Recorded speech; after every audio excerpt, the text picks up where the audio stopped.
Welcome back to the Thought Balloons podcast.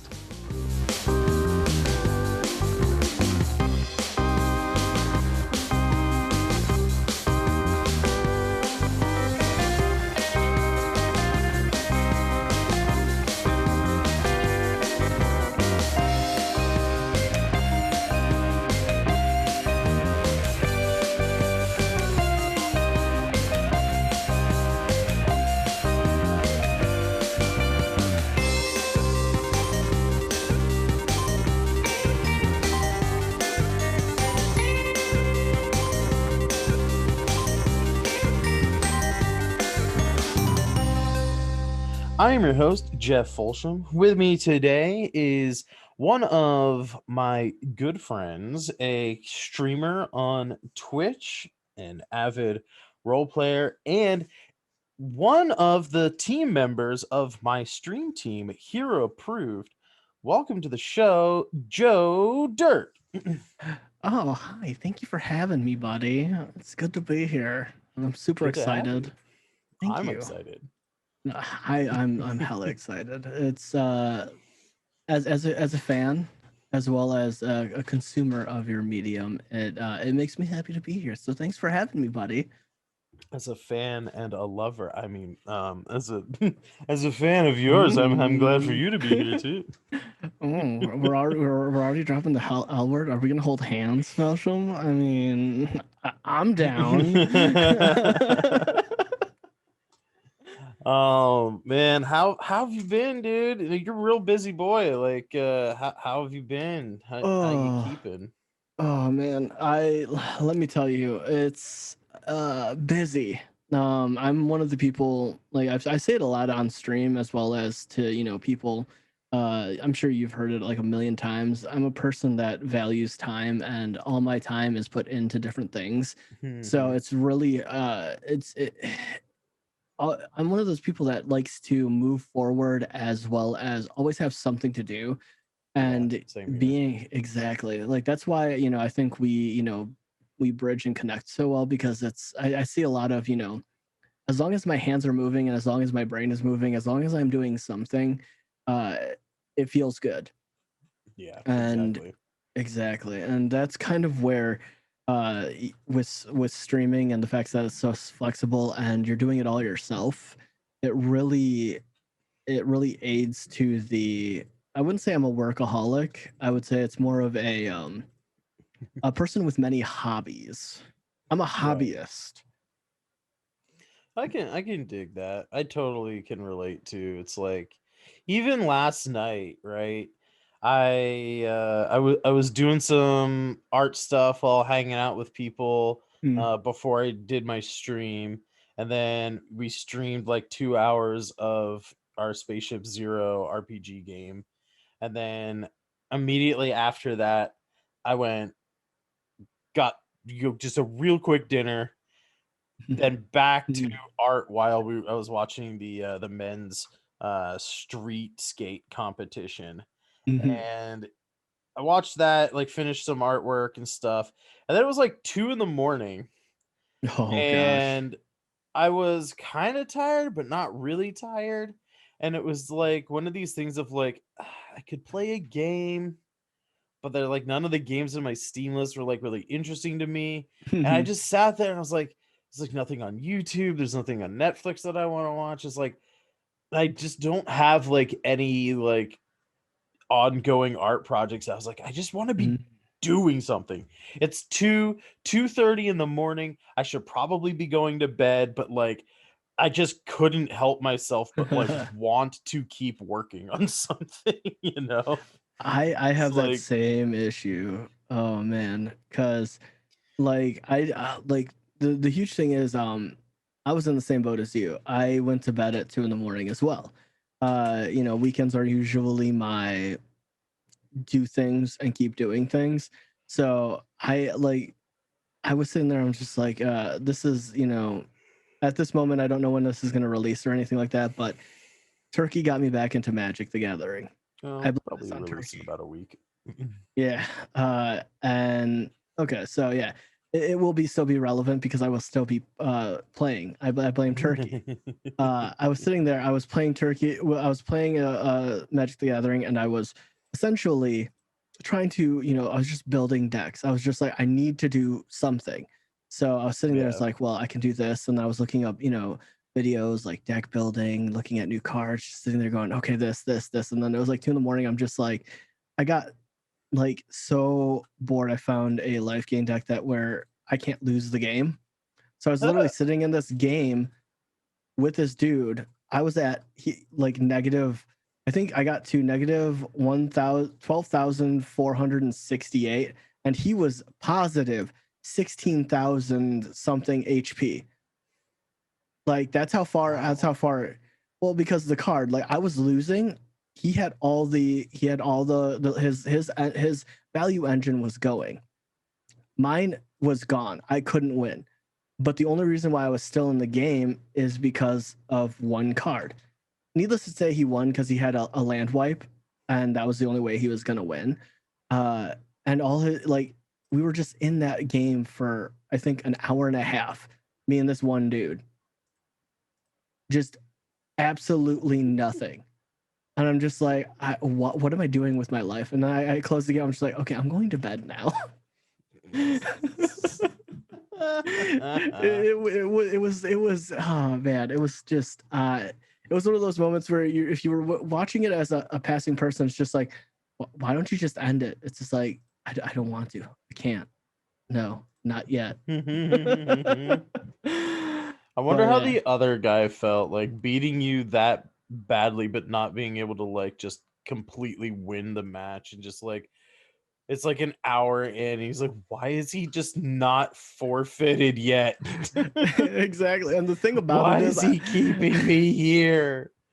I want my dub. But the thing is, like, he had 4 cards left. I'm just like, if he doesn't have a land wipe, I could essentially wait 4 more turns and just like he would lose and I would win. I was like, that would be such a dick move, but that sounds like something I would do. But Yeah, I no, respect it. Look, win at all costs, you know. exactly, no, like, and I don't know how long he was holding on to that card. I mean, he could have just been like, if I'm gonna suffer, you're gonna suffer with me. Who knows? Like, and I'm just like, hey, man, I respect it, dude. I mean, he's whoever you guy from last night. I don't remember your name. If you managed to stumble across this, mad respect, dude. If you're watching this or well listening to this, like we had a moment. Like you're not gonna forget this. Hell yeah, dude. That sounds fucking hilarious. I mean, I don't Oh, play man. Magic myself, but like I know enough about it that I think I understand what you were talking about. Yeah, so yeah, it's one of the new cards from Magic the Gatherings, Dungeons and Dragons, like the Forgotten Realms set. Hmm, It's essentially a card that has like it's like an enchantment that has life gain, and then it has an extra stipulation when you gain 3 life or more that you can officially tap the card, and then that enchantment disappears and goes on to a creature, and gives them a token that says you cannot lose the game, and the enemy or your opponent cannot win the game. So interesting. essentially, so if they have a monster removal, then they can kill that particular creature and win the game. So it's Gotcha. not like a permanent fix. So there is a way to get rid of it. It's not like broken. It's just meme central. If you can pull it off, which is great. I like those. I like those kinds of cards where it's just like, yeah, this is probably going to get either immediately banned from competition or it will definitely be banned like a few, months down the road once we're like on a new set. But these Oh cards yeah. are here to just to fuck with people. Well, it's just here to like this. You build a deck around this card, and it's just for goofs and gaffs. Like like I like that kind of stuff. Um, Yeah. like I the mean, I think very you would. few times I've played card games like that. I've always been a sort of like I like to do like resource manipulation of other people's stuff, like just oh, Mhm. you're trying to do this thing with that? Like, no, I'm just not gonna let you do that. Like those are Oh the God, kinds of things that I like to do. you would be a blue mana kind of player. Yeah. Like I think That's I what think you should. I've always been told is blue, which is funny because the D&D character that I've been playing for like including a 2-year hiatus from the game when our DM was in nursing school. But the character I'm playing right now, I originally like designed him based off of Jace Bellerin, which is the blue Oh like my God. planeswalker, right? And I didn't even know Yes. who he was. I just like, oh, this is cool. This is a cool picture. I'm gonna use this as inspiration to like design the look of a character. And then my DM and I, Nick, we were talking about just stuff and like sort of talking about like what I would do if I played um like a card game like that. And he's like, that picture you used at the beginning of the campaign before you like finally drew a picture of your character. I was like, yeah. He's like, so that's the guy like that you would be running if you played this game. And I was like, that's fucking hilarious. Yeah, see, I mean, look, you're already halfway there. I mean, you should just pick up Magic the Gathering, buddy. Like, totally, just give it a whirl. I swear, I swear to you that you won't, totally lose hours in trying to, perfect a deck. I swear. I mean, honestly, I probably wouldn't. Like, I'm not a, and one of the reasons why I've stayed away from Magic the Gathering, other than like, especially now because of the, like playing online is free, right? Like, you don't have to like buy into decks and you don't have to like purchase a whole bunch of cards.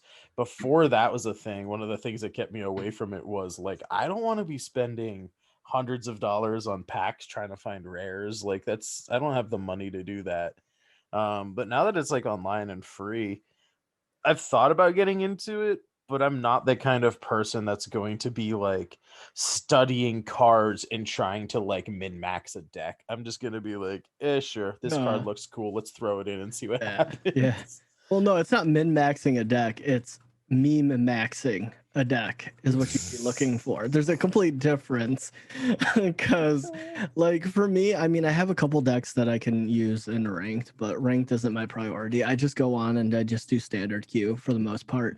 And the huge thing is, like, I enjoy the aspect of I like it online and the fact that every time an expansion comes out they release free codes, which is great for new players. Because on my stream Wednesday, because I actually streamed Magic after a couple months, I had a few people come in and they're just like, yeah, if I download, will I play? And they started asking, and then I linked the code in my disc, like the not the code but the website, because they actually add to it, and they're just like, oh wow, I actually have a lot of cards now. I'm just like, exactly. So it's like, and the huge thing is about it is you don't have to spend any real money. It's the whole algorithm technique Mhm. to where you can earn the gold in order to buy a pack. So every 1,000 gold is one pack.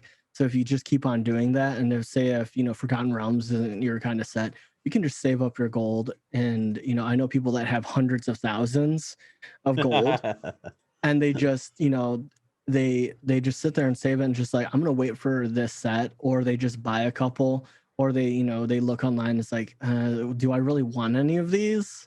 you Right. know and oftentimes, the huge thing is, like, right now with me, like, you also get these little extra cards that allow you to craft the card that you want, so you can eliminate the RNG out of it, essentially. Well, So that's that's cool. the yeah, so that's cool, and it costs, it just costs you opening a pack. Where, however you open that said pack, you go towards that rotation of getting the blank card, essentially, is what you can call it, which is Hmm. super cool. Which, if you don't have any money, you don't really need money to play Magic the Gathering Right. online. Yeah, and So that's like that's the that cool is thing. something that's been interesting, or that has been interesting me to play the game. Like I played Hearthstone for a while, like when it first came out. I've been playing not within the last couple of weeks, but I got Griftlands on Steam, which is a deck building game that's has like certain RPG elements to it too. Like there's like storylines that you follow and stuff, which has been fun. Oh, so And the it's a art in that story-based card game, game? yeah, the art in this game is freaking awesome too. Ooh, Like I would love to read a comic book with the art style of this game. Is there like an yeah. easy way to share this with you? I don't Um, know. there's a chat in the Zoom call. So if you have the link for it, Yeah, you can post it there. I'm actually curious. I need to find it. But yeah, while I look that up, Yeah. I'm curious though, because Hmm. we both play D&D. We're both Yeah. RPG streamers and stuff. I'm curious, with you playing this new Magic the Gathering stuff. And I know like there were books previously for D&D that brought in Hmm. Magic the Gathering worlds like Ravnica and stuff like that. And How Theros. how do you feel about the like Wizards kind of like fusing these two games together, right? Like they're Do you want almost my more simple answer or do you want my long answer? Is the first or both? yeah, well, I mean, we're not on a super, you know, restrictive No. time budget here. Like, I mean, if you got stuff to say, like, you got tea to spill, like, let's go, man. There's no tea. It's for me personally, I'll give the simple answer after, and I'll give Okay. my long-winded, So yeah, we'll because do the long it's one, and then gonna. we'll do a TLDR at the Yeah, that's pretty much what it is. Uh, so as a D&D player first, because I'm relatively new to Magic, I've only been playing Magic on and off. Like as a casual player, I would say I'm heavily casual. Okay. For about a year and a half, 2 years, and because I was introduced to, I've seen Magic my whole entire life. In the sense of seeing people at the lunch tables playing it, I was of the same mindset. I grew up broke, so I couldn't sit there and be like, hey yo, can you buy me Magic the Gathering cards and stuff like that. It's either that or not having lunch money, and I wanted lunch money more because I value eating more. So coming into D&D and seeing that, it was really cool to see that uh, Wizards is leaning on their already existing IP, Hmm. and seeing as what a lot of people don't understand, especially people that came into D&D through 5th edition, is that D&D was suffering and bleeding out for a long time. And Yeah. up until what is it, 5, 6 years ago when 5th edition came out, Yeah, like not a lot of people 7 years know. ago Seven, yeah, now. 7, yeah. Like people didn't know that Hasbro was so close to canceling. Also, if you don't know, Hasbro owns Wizards of the Right. Coast. Yeah. Just for context for people that are listening to this, Hasbro owns was going to cancel, cut, and move on from D&D, and it's just cast it aside. So there was a chance at any given point where um, we wouldn't have had 5th edition D&D. Looking back at that, that's absolutely terrifying to think about, because so many people, in our sphere as streamers and consumers, Yeah. we love 5th edition, because it's super easy. And I mean, obviously, we all have different passionate, tabletops out there, because now it's D&D suffers with what? Wait, Vampire of the Masquerade is in D&D, syndrome, where it's now the, you're just like, no, there's other, there's other tabletops out there. You know, there's Yeah. Vampire, there's, you know, Pathfinder, there's God, there's so many. Spaceship Zero. Spaceship Zero, yeah. And then, you know, Zweihander, and there's so many out there, even like, you know, Cyberpunk and stuff like that. Uh, People don't know about them now, but I'm super happy that they leaned towards that in the beginning, like Magic in the beginning, to help kickstart and boost. Because Ravnica was Yeah. released, I think, a year or two after Fifth Edition released. Yeah, So, it was pretty early on. I mhm. know that I was still going to the physical comic book shop when Ravnica came out. So it was a real early book that came out. Yeah, and I mean, I still go. I still, you know, support your LGSs. By the way, everybody out there, I still double dip with getting physical books as well as digital, Hmm. because you know, Wizards, take my money, please. I mean, I want a sixth edition, seventh edition, and you know, make money while it's good, getting good. You know, I support the hustle, and you Yeah, know, the for only me, reason I don't go to that store anymore is I told them at the beginning of a mhm, really heavy semester in when I was in art school. I was like, "Hey, I'm not going to be able to like come back until like finals week. Like hold my books. Is that cool?" And they're like, "Yeah, that's cool." And I come back in like May and they're like, "Yeah, we put all your books back on the shelf and sold them and like canceled your pull list cuz you never came and picked up your books." I was like, "I told a guy to hold them." They're like, "Yeah, we never got the note. You want to like restart your pull list?" I was like, "No," and then I walked out. mm, Like, that's rough. Yeah. For me, but like yes, support your yeah, LGS people. yeah, support your LGS. I mean, my LGS, which you know, they're amazing. You know, I always have, you know, first pull on the alternate art covers and everything like that. And just like they save it for me. I mean, I don't know if I would ever they would save it for me for a couple months, but right now we're doing sort of a test run because I'm planning on giving away a whole bunch of stuff to, you know, bolster them as well, which is Nice. great. So they're holding, you know, a couple sets of books for me, which is really nice, uh and everything like that. So it's kind of a thing where it really depends on the store. And with LGSs, I you know, it's rough for them because they can't sit there and say, okay, we'll buy, you know, a couple $100 of books and then just hold them and then just hope. You know what I mean? Right. Like, you know, and that's the huge thing is like a lot of people, especially now, are, you know, going digital only because it's easier to be click of a button kind of thing, For sure. which, Yeah. you know, which isn't bad. I mean, I prefer click of the button kind of thing. However, there's nothing like sitting down, you know, and drinking a, you know, cup of tea or a cup of coffee, whatever you prefer, and you know, sitting at the table and just reading, you know, going through, you know, the monster manual and just like, oh yeah, I can't wait to send a Tarask after these guys. Just you wait, just you wait.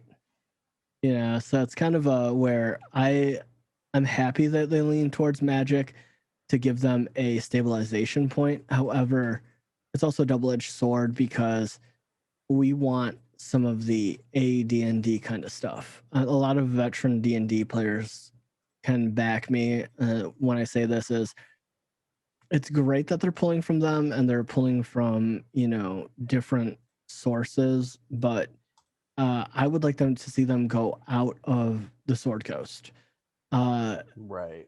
you know, and it's one of those things where it's just like I'm not necessarily getting sick and tired of what they're releasing.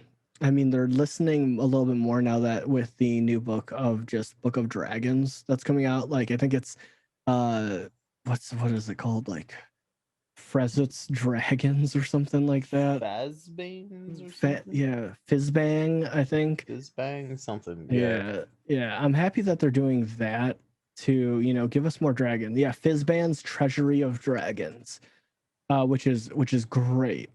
You know, and I Because love the it's fact. introducing the neutral dragons, right? Like the gem dragons or Correct. something. Yeah. Yes. And everybody's been asking for dragons. Like we want to see more dragons. Like it's called Dungeons and dragons, and it's, Hmm. there hasn't been any. Now, for now, like it's one of those things like with Strixhaven book that's coming out. I'm not super excited about it because it's just like I get it, Strixhaven, great. It's another Magic the Gathering collaboration. Theros was cool. I like the fact that we got satyrs in D&D. That's really dope. Hmm. Actually having, the outcomes of them have been neat because, you know, having, satyrs and having, new races, new equipments and stuff like that, and it just expands what we can do as D&D players and tabletop players in general, and it doesn't stunt our creativity, which is important. I dig it. Yeah, I feel pretty much the same way. Like, I like the added like spells and feats and like Hmm. player options and stuff. I other than that though, I don't really have too strong of an opinion on Hmm. like create like the crossover stuff. I know there are like some people out there who like really hate it. There's some people who really love it. I've like, and I think I may have told this story on the podcast before, but like the TLDR version of how I got into D&D was I saw the books on a friend's shelf while we were getting stoned and watching Hmm. like The Office or something. And I was like, "Hey man, Sounds let's like a good play." weekend. And I was like, "I've always wanted to play." My parents were always like, "No, this is the devil's game," and he wasn't like up for DMing, but what he did was let me borrow the books. And I was always under the assumption, especially because he just gave me the like the player's handbook, the DMG, and the monster manual for both 3.5 and fourth edition. And I was like looking through them and stuff, and there wasn't any mention in those books, at least that I can remember. There may be, don't quote me on it, but like from what I can remember, there wasn't any strong mention of like an official setting. And I was always under the impression that a DM was supposed to create the setting, like build, like do world building and like make their own Hmm. setting. So ever since I started playing back in like 2008, I've just been homebrewing everything. So like Hmm. for me, when it comes to like, oh, they're doing a crossover with this thing, or now Rick and Morty's in it, or now like this other I stuff, and have like that one. I'm just like, cool, like Yeah. the player options are nice, but like the setting stuff doesn't like affect me as much as other people who are like, you're ruining my D&D. You got peanut Yeah. butter in my D&D. You got D&D in my peanut butter. Like Yeah. Those I'm those just are just like, I hate gatekeeping, but that's what you're gonna get with any fandom, unfortunately. Cause yeah, a lot of times like, I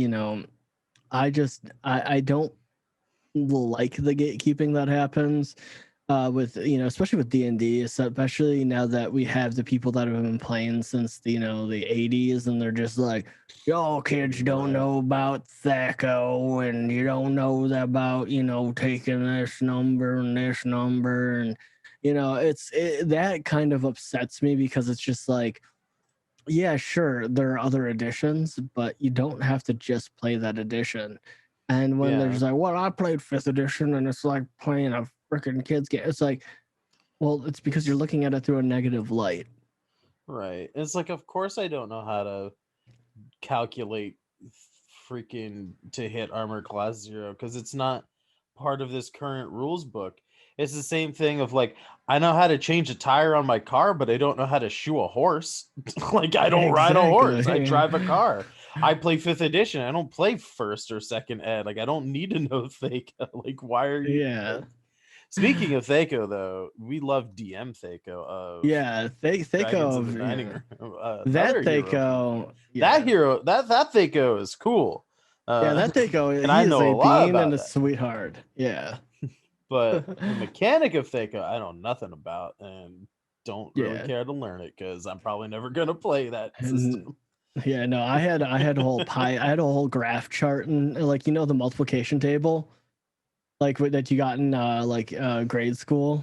and Oh middle yeah, school. yeah. Yeah, like the real OG thing that they would give you in your school. Like you had like a school. Remember those thick school like schedule books that we used to get when we were kids? They don't do it anymore. Those day planners, But yeah. yeah, day planners like they They had would don't have one do in that. They there. don't give you like freaking like day planner in schools anymore. No, they do not. They stopped doing that after like I was like midway through high school. Or they I just never got assume one. that like everyone has a cell phone these days. Like Correct. I didn't have a cell phone at all, but I just think Jesus they just did. I Christ. think they didn't want to waste paper and they were trying to be environment friendly, which is kind of, I can kind of understand because I mean, those things were, I think you're thick as giving them hell. too much credit. They're probably just trying to save money. But yeah, that probably saved money. I mean, I'm trying to. I mean, the school system's a little weird, but we're trying. But no, like the thing about it is like I ran my first module game, and it was Baldur's Gate Descent into Avernus. I will say three things. I hated it. That was very abundantly clear because I streamed it and I never put it on YouTube or any other platform because I was like, this is my first homebrew. I don't know how I'm gonna take to it. I didn't want to have it, saved forever in the histories of time or feel bad about deleting it or anything like that. So I was just like, Right. yeah, I'm just not gonna, bother. The fact that, in the book they said if a character doesn't want to, cooperate, so they're taking player agency away. Kill the character. Like have the NPC in the game threaten them. That was red flag number one. I'm just like, wait, what? What? You're gonna do what? Luckily, I didn't have anyone there because we were streaming, and of course they're just like, all right, we'll help you. Like naturally to progress. But I'm just saying, like thinking about it from like a home game standard of someone's backstory being super suspicious and just like I don't trust you. Like Yeah. then just like okay, yeah, roll up a new character. Well, we'll patch you in, and in a couple minutes, just roll a new one. Like that's just bad there. And the fact that in the beginning part, if they carry a torch, so if your players don't have dark vision, if they're Mhm. carrying a torch, which my players were, the reaction of one of the mobs is to throw a fireball. Yeah. And guess how many fireballs they get? Two. So it's the first one they throw, and the second one, I just had that person annihilate themselves because I'm just like, this is BS. And guess what level the characters were? The players. Like level 1? No, level 2. They can't survive that. Like I even cut the dice in half because I rolled. I had like so many sixes. I was just like, what the hell? You give them 2 So fireballs? I do have a question because I've never read Descent into Avernus, but I do Yeah. know Avernus is one of the planes of hell. Is this First after layer. they're in hell that this stuff is happening with like Nope. the MP? No, it's before. Mm-hmm. Are they interesting? Like I might It's have to actually look into literally this because I totally agree with what you're saying, but like as far as to the point of like an NPC like threatening someone or like trying to kill a player character because they're not going along with like the pre-described like plot points of a pre-written adventure. Like I think that's like a little extreme. But exactly. from the other side of the coin, right, is like you've purchased this adventure and everyone has come to the table expecting to play this adventure. It's a little silly to have to like stipulate something like that of like if they're not going to pick up this quest thread then like murderlate them and force them into it, but like wouldn't you think that the players were all coming to the table to do that adventure? Like why would they not follow the quest hook to do the Yeah. adventure, right? Cuz I that's think why that we're I here. It's my not like whole a home game yeah. or a homebrew thing where there Yeah. is no pre-described quest or something that they have to go on, and they do have like ultimate freedom to like turn left even if all the road signs are pointing to the right. Whereas Mhm. like if you're playing a pre-written module, there's this sort of like suspension of disbelief, for lack of a better term, but Mhm. like there is a sort of like suspension of agency, I guess, where like players are like, okay, this is the quest hook, we're gonna buy into this quest hook so that we can get into the adventure, and then we can like fuck around and have fun. Mhm. And I'm curious as far as the fireball thing, like if they're like level 2, they're not in hell yet. I could see that working if the person casting fireball is actually like an agent of hell in disguise, maybe. Well, the thing is, like going back to I can understand where it's coming from for like if you're doing an adventure league style game and you get that one person that's just like, oh, I'm a veteran player. You don't need to explain this stuff to me. And then they come to the table and they're just like, no, like because Yeah. they probably read the book or something and they're just like, I'm gonna test this DM for whatever stupid reason. I've never Yeah. personally ran into it, but that's where I can see that coming from. And it's just like, put them down, teach them a lesson, which still messed up. But going to the other, the person with the fireball, they were a cult member. So the thing is, this is all set. It starts in, Boulder's Gate, and it sort of like it's the main quest thread that leads you through. And I'm not going to go through it, even Mm. though the book's been out for like 2 years. I'm still not going to go deep into it, but you follow the quest thread to get to the end of where you need to go in Boulder's Gate to get some things that you need to get. Sorry for being vague on you, like so it's like it's very loose, but I don't want to spoil it for anybody. No, you're trying to get the MacGuffin, right? Correct, There's like the yeah. item that you Well, need to collect to like continue the quest, right? Yeah. yeah, correct. It's like one of the many, and it's you're going through there, then you leave Baldur's Gate, and then you go to Candlekeep, which that's where it starts to Mm. open up and starts to free up, and it's really one of those things where you kind of like the beginning of the adventure sucks, but once you get into Avernus, if you cut out the Baldur's Gate part, Avernus is fun, because then you can start, messing with them. And really, when you start messing with them, is one of I did it. You don't have to have it, but I wanted to play it by the book. Mhm. Essentially, is what I Yeah. told my players. I had all my players roll a perception check, and all of them passed except one. And I felt so bad because this person lost their powers, because the way I play warlocks is you're a warlock. If you don't do what your patron says, they're going to take away your powers. Like they're Right. gods. Like your powers are on loan. You're essentially a college student. That's how I view warlocks. Like a lot of people are just like, I could tell my player was, kind of miffed about it because they were just like, well, wait, you took away my powers? What? No one's ever taken my powers away as a warlock. I was like, it happens. Like you aren't doing what your patron's telling you to do. Like, if your patron asks you to go get a fish and doesn't tell you what to do with the fish, you just got to go get that fish. Yeah. Like if you want your powers, if you don't want to piss off your patron. And it was so bad because the perception check was to not get your gold stolen. Because this I'll say is like they ended up with like a couple hundred platinum each. Jesus. Okay.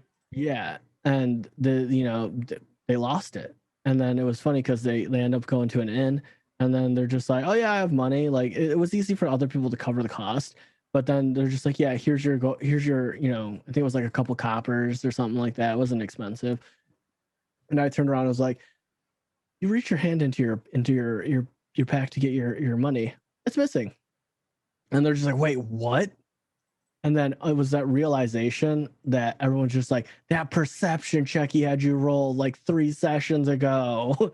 I'm just like, yeah, like that kind of stuff, that kind of cheeky stuff in like a module is fun, because like I said, everyone pitched in and they're just like, yeah, I'll cover your room, I'll cover your drink, I'll cover your meal. Like they had more money than they're ever going to need because they all knew they're going into Avernus, and Avernus isn't really going to take gold too well. Right. It's not the same. They don't know the exchange rate and shit, so it's just like, Vernus probably like trades in souls or something. soul coins. But the funny thing is, they do accept some gold. but the exchange rate is vastly different. Gold is worth like a platinum is only worth like maybe almost a gold or something like that. The exchange rate is backwards, and because they don't need Interesting. gold. Yeah, because like what Avernus did for me on the good point is I learned all the layers of hell, and I started searching up a lot on Asmodeus as well because it interested me. So it goes back to the beginning of the conversation of I'm a hobbyist. I became a nine hells hobbyist. I learned about the different layers of hell. I started learning about the difference between the different versions of the succubi, and what people's threads and plots of where Asmodeus is and who he really is, and the world serpents, and just started going down gods and different planes and stuff. As a world builder, it's just like this is dope. I can use this, and like Fell it's down the rabbit hole. oh yeah, oh hell yeah, dude. And it comes to where like I found that I just can't run a module. I just can't, and it's harder to run a module because you're stuck into a box than running a homebrew session. And starting out with homebrew is like having the Don Perignon of D&D, and then going to you know Budweiser with a Uh, module. You know what I mean? Like it's yeah, it's complete yeah. opposite. And not I to say definitely that. get that. Yeah, and the thing is that for everybody that only runs modules, there's nothing wrong with it. Like if you do not have the time to, I don't want to slam anyone that only does modules. Maybe you don't have time, and it's nice to have a physical set of rules and things, and you don't have to do so much planning. I get that. There's no. I'm not trying to throw shade or anything at anybody, but once you start being able to create a world and invest your heart and your love into it, it's a way different of a feeling. You know what I mean? I get like from my perspective, right, of like starting out, not only just starting out as a DM and not a player, but like also starting as a DM who built like was doing world building right from the start. Like it took me years and years before I ever tried to run a module. And the thing that I found out was like I guess there's like a couple there's two big things that like keep me personally away from doing modules.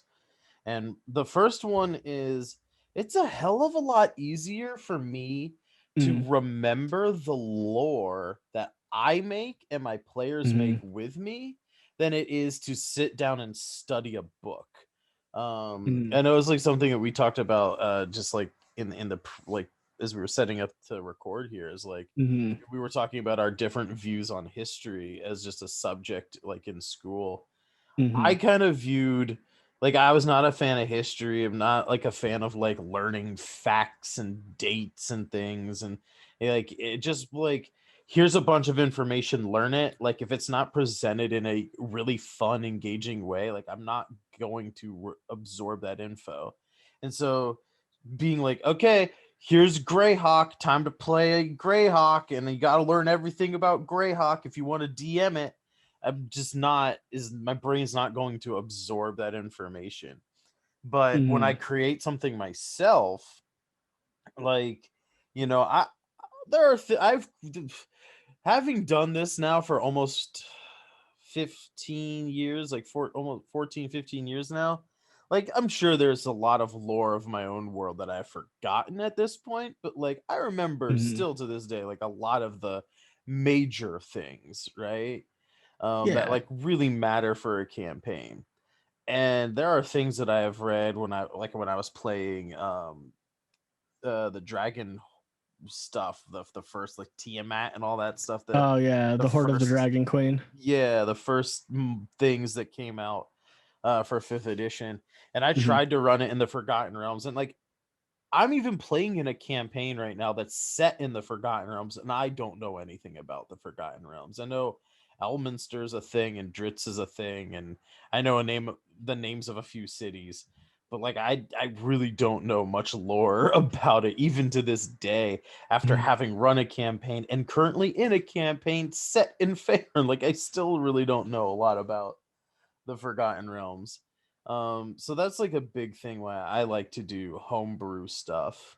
Yeah. And then the other thing is like, and this is something I'm experiencing right now, actually, the Spaceship Zero game that I'm doing. We're running a module for that system because like I wanted to start focusing on shorter, more fleshed out, like more fully realized story content for my RPG stuff. I Hmm. was like playing like our first season of D&D lasted like 30 something episodes and our second season of D&D lasted like 20 something episodes, and I was Hmm. realizing like from a viewer standpoint I'm not a fan of of campaigns that last that long, especially if they're 3 to 4 hour videos that you have to like watch every single week. That's just a Hmm. lot of content. And so I was like I'd rather do like 8 to 10 episode seasons, and really be able to like start in a place and then do an arc and then end in like a solid place. And so I was like, well, what's a good way of doing that? Instead of flying by the seat of my pants, ad libbing a campaign, probably starting to do a module. And even though the modules are like really well written for Spaceship Zero, and they like really get into like, okay, so your players might do this, and if they do this, here are like, A, B, C kind of outcomes. Hmm. They might do this. Here's D, E, F kind of outcomes. They might do this third thing, and like, and they're like really good about getting into the nitty gritty. But of course, people are infinitely variable, Hmm. and at some point they are going to do something that's quote unquote off script, right? And at Yeah. that point, I'm not in the mindset of ad libbing anymore, right? I'm in the Yeah. mindset of here is a pre described set of events that need to happen for this story. Now you've done something that I wasn't expecting, and what do I do, right? Hmm. Like last night, for example, when we were playing Spaceship Zero, one of my players got taken in to be interrogated and, strapped to this table, lots of weird, like, you know, dentist tools that are not going to be used on your teeth. They're probably going to be used on your eyes, Oh no. and like, we're going to get some information out of you. But, like, the first two things they said were charm rolls, and they ended up seducing the Oh. interrogator. And like I try to like fade to black and just go to the other people, and they're like, no, we want to know what's happening over here.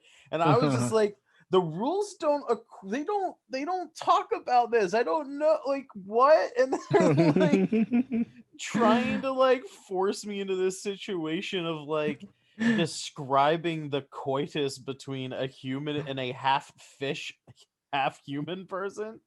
And I was like, yeah, it doesn't go too well. The fish alien thing thinks the way human sex works is that you like lay your eggs and then he like deposits his genetic material just like like fish do like in the Yeah. wild. Just like, I oh can yeah, I the can female lays the eggs and then the guy just like sprays stuff on them and then whatever happens happens. Oh Like, my god, I can see you aggressively Google searching how do fishes reproduce live on stream. I No, like was that just like, that oh dude uh, just imagine if you made that like a short. Oh my god. DM gets held hostage by players due to it was coitus. it was Oh my literally, I god. was just like, why are you doing Uh, this to me? It's like every freaking campaign there's like a moment where, especially like on streams, is like there's a moment in every campaign where the players do something and I'm like, why do you hate me? Like, why are you doing this? Like, can't we just like can't we yeah, just we, play the campaign?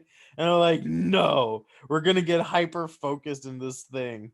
And that's great in an yeah. ad lib game. And like I love playing the sort of like put upon DM of like, why are my players trying to destroy everything I love? Like, I love playing that role. Like, don't get me wrong. Like, anybody listening to this, like, kind of behind the scenes things, like, I have so much fun. Like, I love it. I like playing up that role of like, why do you torture me? Because I think it's a funny, like, dynamic to have as a DM of like, I'm not in control of anything, Yeah. You think I am, but I'm not. Like I'm not. And that's like Dude. those situations are a hell of a lot easier to like handle when you have made your own setting, right? And you know the lore and like you're making your own adventure. So like anything's possible. It's a lot easier to like pivot from something, right? Whereas like when you're doing like a pre-written thing, you're kind of just like, well, the book doesn't say how to handle this situation. And then at least for me, like I get up into like my anxieties about like, well, if I ad Mhm. lib a thing and I don't quickly enough get it back on to the rails of this module, like, I'm gonna be like, fuck, like what do I do? Yeah. Like how do I get it back to where it's supposed to be? But Yeah. And that's another difficult thing to deal with. Using a module because it's you don't want to ruin the lore of the entire system by just doing this one thing where because as players like I've seen it before where they're just like actually this DM did it this way and it's their yeah, first that's time playing also like, dungeons ugh. this is yeah this is their first time playing Dungeons and Dragons. So if I'm dealing with new players I always tell them I am not ABCDM. I am Joe. Right. What I do is what I do, and it's one of those things where it's just like it feels the same way as in a book where it's just like, actually the book says this, and this. Don't ruin my book. It's just like, and you don't want to deal with Anytime that. they say that, I was like, "Oh, the book says that? Does it? Have you read the whole book cover to cover?" And if they say yes, I'm like, "Oh, you have." Well, right here on page like 4, it says that these rules are here as a framework and that the DM can do with them what he wants. And Exactly. that's what I'm doing. So, actually, I am following what the book says. Yeah, and Like, then yeah, it becomes that whole awkward situation where it's just like, do I really want to do that? And and also I think also oh, going I'm a back fan of to putting people in their place. oh yeah, Like, yeah, for me it's just like I cut it off before I have to do it because especially being fair. streamers, I don't want to call out a player on stream because then someone True. Like passing through the that's VOD. yeah, So like usually it's just like if we're having the pre-session 0, I'll sit there and be like, look, don't like consume other content for Dungeons and Dragons. It will help you get ideas and get the juices flowing and make you want to play different classes and do some fun things, but do not hold that DM to any DM to any standard. They're going to play differently. They're going to do things differently. Like our Friday campaign, I literally like when we started, because since I'm the one streaming it, my teams are like, yeah, get the battle scene ready, we're probably going to need it. I yeah. veered the whole thing to where there was no combat, and he's just like, I did not expect you guys to go into a food pantry. Well then, and it's just like it's those kinds of things where it's just like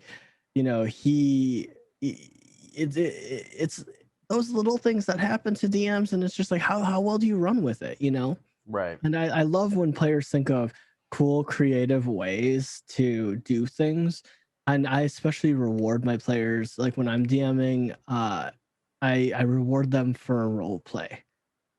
Role play is a huge thing to me because for me, believe it or not, I don't like, and most people will agree, I don't like fifth edition's combat system.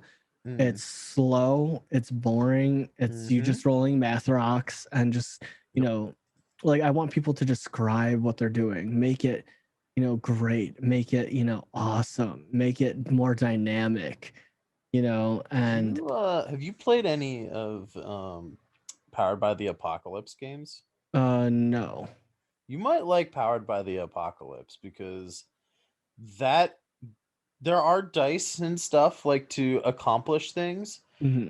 But a lot of the Powered by the Apocalypse games are more narrative driven and like um they're like I was playing a game of Masks, which is like Teen Titans, right? It's like Mm. teenage superhero team up kind of system, right?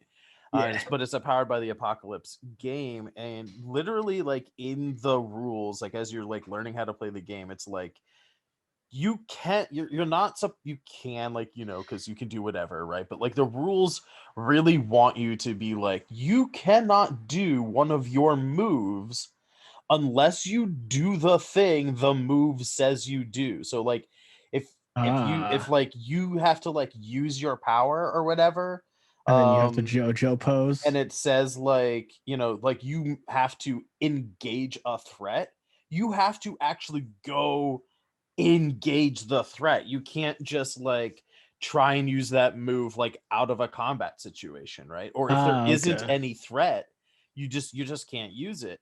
And what ends up happening is a lot of the times when you're doing stuff, you're just narratively doing stuff. Like I played a stretchy guy, and not 9 times out of 10, but like a majority of the time that I used my stretchy powers, it was just for narrative things. Like I wasn't actually using any of my moves that my class had like available to it Okay. because I was just being a stretchy dude and stretching around things and wrapping stuff up, and like Hey, you my name is know Stretchy Dude. I'm just gonna, wrap your package right here. Here you go. Yeah, like, and when you actually do moves and stuff, it's like a very quick, like you roll a die Mhm. and there's like your result and cool, and then we were gonna move on.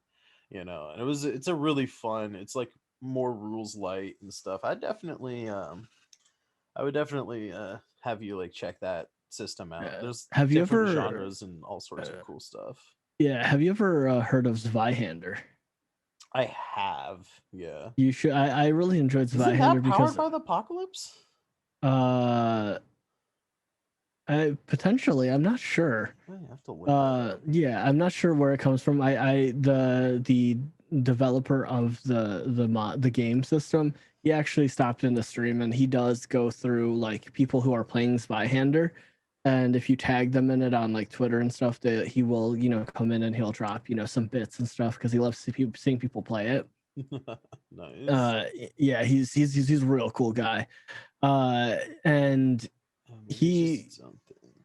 Yeah, he is. That game is like they have like they're called perilous stunts that can only be activated in combat, and it's a brutal system where you don't get attached to your characters because Ah, we nice. played less than 10 episodes and 4 characters died. I think we were on like 7. Like so, my character, I played someone that didn't. He wasn't a combat character. I literally played a shorter than life like gnome, and he was a scribe, so he wasn't meant to be in combat. Like he was all RP and narrative and just silly, and he was from a middle class background because background does matter in the game. Nice. And he wasn't rich, he wasn't wealthy, but he acted wealthier than he actually was, and that was part of his character. But he was lovable, and our game went kind of silly because he was a book writer, and his books ended up becoming just tweet longers, where it's just like, Ah, today I ate a bagel and it was okay. Today we saw this and this. And the funny thing is, my character, being non-combat focused, had the highest kill counter out of everybody in the group. That like they just died. Yeah, it was stupid. Like I just rolled extremely well, and he murdered, and I'm just like, I okay. And the thing is, he didn't even die at the end. Like he lost his eyesight. He didn't have the ability to walk, and yeah, he got mutilated. good lord. Yeah, dude, it was brutal. But it's a super fun game where you're essentially getting it's a D6 system, or yeah, it's a D6 or a D10 system, and there's a roll to succeed or fail. And that's it. It's only to decide if you succeed or fail, or if you knock them down or anything like that. And you're explaining what you're doing the whole entire time, Yeah. just to know if you succeed or fail. That's it. Everybody, there's no there. You can have a couple multiple dice, but the players get these extra die, to re-rolls, and then they go to the DM. So the enemies get them, so they refresh after every one of your games. So eventually your players can be really, really, really strong. Just like, I'm gonna re-roll, I'm gonna re-roll, I'm gonna re-roll. And then the DM's just like, now you reach the boss. Oh, I don't like that roll. I'm gonna re-roll. I'm gonna re-roll. And then you get them back. So it creates that dynamic of, you're doing a whole bunch of cool things, and then eventually you do get tired, but then your fresh enemies, they have opportunities to do things. And it's a That's cool. super yeah, it's a super fun system, and I enjoyed playing it because it's something to where you can, as a DM, have fun, and depending on how brutal you want the campaign to be or how balanced you want it to be. I felt the combat to be very balanced, and with maneuvering and the class choice and the race choice, and there was a lot of dick jokes, but my character was a eunuch, so like they're just like, oh, you need to get some womp womp, and my character's just like, I have no interest in that. I just want my books. I want to write the grandest tale. uh but in reality, like, nobody knew that he was a eunuch, like, from scribe school. That's a real intense scribe school, by the way, guys. Yeah, But you gotta be real dedicated. yeah, super dedicated. But it was funny because when he ended, he had like a whole emotional moment and everything like that. It was just a great time. I enjoyed it. But it's also, nobody will ever experience these because they're so focused on 5e and 5e's potential. Right. And that's kind of the sad thing, is like, it's, unless they're a pre-existing game like Pathfinder, vampires, like the World of Darkness series. Like, there are so many big names that the small up and coming tabletops are going to have a rough time trying to stand out to them. I couldn't agree more. And I think that would be some pretty good fodder for the second half of the show. But for Mhm. right now, we need to inform our lovely listeners about anchor.fm, the folks who host our podcast here, and Legend Craft, and maybe a little bit of a shout out to the Patreon, where people can ask questions for us to answer at the end of these shows, which we are currently out of. So if people want to get in on that, you'll be able to hear all of the information on how to do that right now, as we take just a quick little bit of a break, and then we'll be right back with more Goe Dirt. Whee! Do you want to class up your gaming? Are you sick of card tables and cheap plastic sleeves for your character sheets? Do you like real wood and are convinced magnets are the only magic we have left in our current age of science? Then head over to legendcraft.ca to spruce up your tabletop gaming setup. They offer felt top gaming tables with add-ons like cup holders, tablet holders, dice trays, roll boxes, and more. Newly released in January 2021 is their Magna Tracker system. With versions for both health and spell tracking, these sleek and stylish tracking boards come with magnetized tracking pips that allow you to slide them back and forth along clean-cut channels, making tracking your health and spell slots easy to use and read, all without the constant erasing and writing on your character sheet. And did I mention that both the Magna Trackers and the tables are customizable and personalizable? That's right, your table and or Magna Tracker will be one of a kind when you order at Legendcraft. Legendcraft is partnering with me to offer you a 5% discount on your orders at legendcraft.ca. That's right, you can get a 5% discount when you enter the code F_ART at checkout. That's F_art. go to legendcraft.ca. That's legendcraft.ca with discount code F_art for 5% off. Legendcraft.ca. Order today. If you like this podcast and would like to support the show, head over to patreon.com/Folsham_art. As little as $1 per month, you not only support Thought Balloons and get to submit questions to be answered by myself and the guest host, but you will also have access to my webcomic 3 to 4 weeks before they're released to the public and my weekly update blog. At higher tiers, you'll gain access to full issues and short story comics, and you can even see progress and add input to projects I'm working on. That's patreon.com/FOULSHAM_ART to support Thought Balloons today. And welcome back from the break. We are still here with Goe Dirt of the Hero Proof stream team on twitch.tv. Goe Dirt, how was your break? Oh, really good. I feel braked. Yeah, I feel broken. I mean, wait. What? Wait, what did you do? I took a break. Okay. And then you And come now back. I feel broken. Oh no. I got duct tape. Don't worry, boo boo. I got you. So before the break, we were talking about like RPGs and stuff, and we had gotten onto the subject of like things that aren't D&D. And I think that brings up like a pretty interesting thing. Like I touched on it before, in the second or in the first part, but like I kind of want to go a little bit into an idea that I've had, and I've started implementing with this current version of my RPG show, which I'm now calling the RPG show because I'm not playing D&D anymore.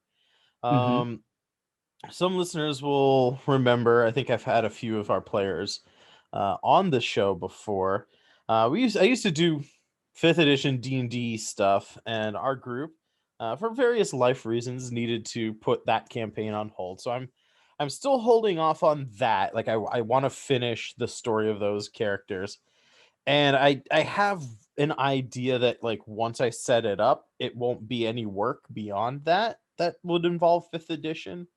And that would be like a sort of like new people every week kind of idea. So 5th edition just makes sense for that because it is so widely popular. But what I've been starting to do now is I have a folder in my Dropbox that is just full, like 24 or more non-D&D games that like they're just sitting there collecting digital dust, and one Yeah. thing, and it doesn't necessarily have to be non-D&D, but I certainly think it would be interesting to use different systems for this idea that I had. And I was actually talking with Turkey about it, and I think I may have mentioned it when we were doing our like team stream this last Thursday. But I'm just curious of like what your thoughts are on this idea, and that is to off stream record a D&D campaign, maybe a short one. I say D&D, but like whatever system, it doesn't really matter. TTRPG. Yeah, an RPG game, maybe like 3 or 4 sessions, and then because it got me thinking as you were talking about like narrative stuff. What I would love to do is just entirely cut out all mechanics talk, and maybe even all like out of game jokes and quips and stuff, and then turn what is like an improv story building session into an audio play for like a podcast situation where like instead of being like, okay, yeah, so the dungeon, is like mossy, cobblestone. You kind of like hear the water dripping and stuff. There's like a long dark corridor. What do you do? And then the player says like, oh, I want to roll sneak because I want to sneak through the hallway, avoiding, detection from enemies. That conversation would then be something like, in the dark dank corridor with slight mossy growth and the dripping of water somewhere in the distance. Our rogue hero quietly sneaks in search of traps and enemies, and like Yeah. narratively, like dramatic narration and stuff. And I'm just like, and that would be like, intercut with like actual like lines of dialogue and stuff from the games, right? Like when characters actually Mhm. interacting and talking with each other, or like if the player like has like a really cool description, of like a kill or something. It's like super narrative. But I was just like wondering, like, what are your ideas about doing something like that? Just hypothetically, right? I know you're a I busy boy. This is not me asking you to commit to actually doing that. I'm just like, what are your thoughts on that as an idea? just commit to it. You're gonna do it now. No, I actually think that's a great idea because Cool. So this is a let verbal me, contract. We'll see you on yeah, Wednesday. yes. Uh, uh, I have a resource that I would want you to listen to. It's on Spotify. Um, Okay. it's the show's called Missing Annie Lee. Okay. Now it's from the I think that's called uh gumshoe style of like the campaign setting. It is narrative horror, but it is by far the best audio podcast type thing because it's only, I think, 10 to 12 episodes long. And they actually are interlacing two different campaigns in one. It's already ended. So you could Yeah. literally go and watch it now, and they're only about like 30 to 45 minutes long, roughly, per episode. Yeah. And Yeah. the way that they have it audio engineered is so good. Now there is a little biased. My sister is, Hmm. role playing in it. Uh, Nice. so like, but the other actors in it are just, they're good. And the sound effects that they add into it, post recording is super cool. I think it would work out really well because even you, even as a DM, you set up the stage and the way that your characters, talk and act, and it's just like, all right, it's that whole, I call it to, when I talk to my players, that's a verbal contract, and it's where you're setting the stage, like they're, you can be, buck naked and have your camera off, do what you do, like nobody's gonna see you. uh Right. but I want you guys to role play because they cut out all the roles except sometimes you'll hear them say, I rolled a 7. I'm going to use, my, they cut out the role and the maths and stuff, but you'll hear them like in certain moments, like, you know, you hear a low in the background. Yeah. Make me a notice check. And then they're just like, well, I'm going to spend 2 of my points. I'm going to roll. I was like, all you hear is, I'm going to spend 2 of my points. Okay. And then it's just like, they'll, say, okay, I rolled a 6 or a 2 or a 5. They give the end result number so that way people can know because they explain it.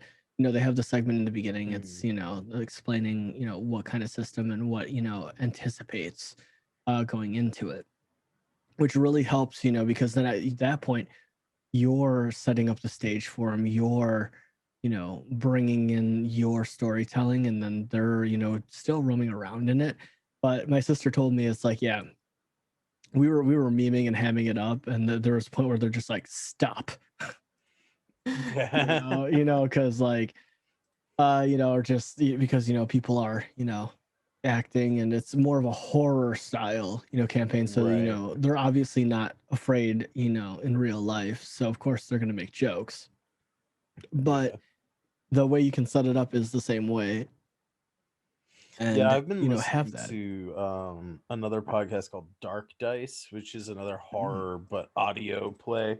And they do leave in a few things like that, of like a little bit of out of character banter, like when it's funny or like appropriate. And there'll be like sometimes we'll be like, okay, like I need you to roll like a whatever, and then they'll be like, "Oh, I got a critical hit." Like they'll leave some of that stuff in, but Yeah. for the most part, there is like it's very like cool, dramatic narrations. I got sound effects, I got music and stuff, and Hmm. like it was something like I've been listening to for research because I'm like, well, exactly how are other people doing this idea? So yeah, I'll definitely give missing a look. Like I already have it liked on Spotify actually. Yeah, no, you really should because their audio quality is A1 because most of them are content creators that are a part of it, obviously.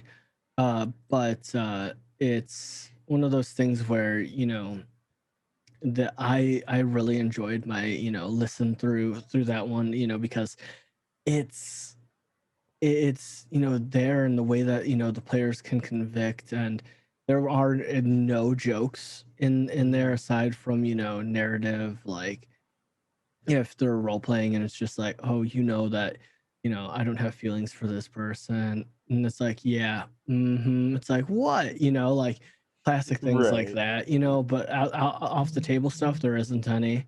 um but for the roles and everything like that, and like the drama and the way that things are conveyed and messaged and stuff, and like the audio sound quality is A1, which is great. And i Hell think yeah. uh I think it's a good avenue, you know to go through. And it's not one that's not super explored because a lot of people in our space now, as a tabletop streaming community, Right. it's either you're on the cosplay end, or you're sitting around and like me, not in cosplay, but you have an overlay.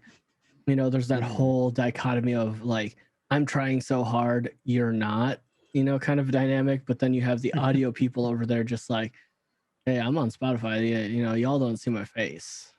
Right. But it's a highly engineered, audio engineered, and it sounds great. And it's because it's going straight to the ear holes. And I think, like it's interesting you bring that up of like the visual streaming side of things because and we've had this conversation like off stream and stuff, and I think I've had that conversation when we talked to like Turkey Mhm. way back in, was that like episode 3 or something? Like he was like one of the real early ones. Yeah. Um but like one of the things like I've noticed that even for actual play where it's not edited at all, um, I much prefer listening to things that are meant to be audio driven, like role play stuff, um, versus trying to listen to things where people understand they are also being watched.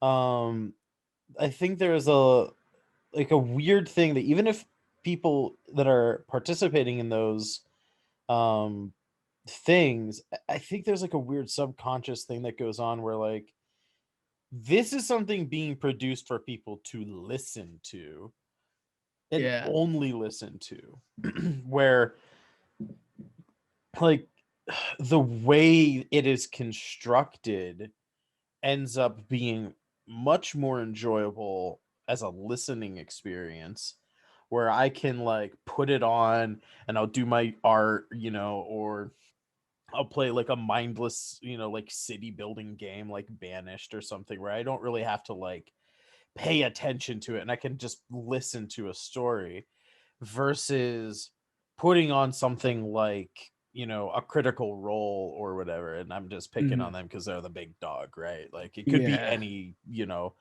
standard role play game of here's 5 face cams and the scene never changes.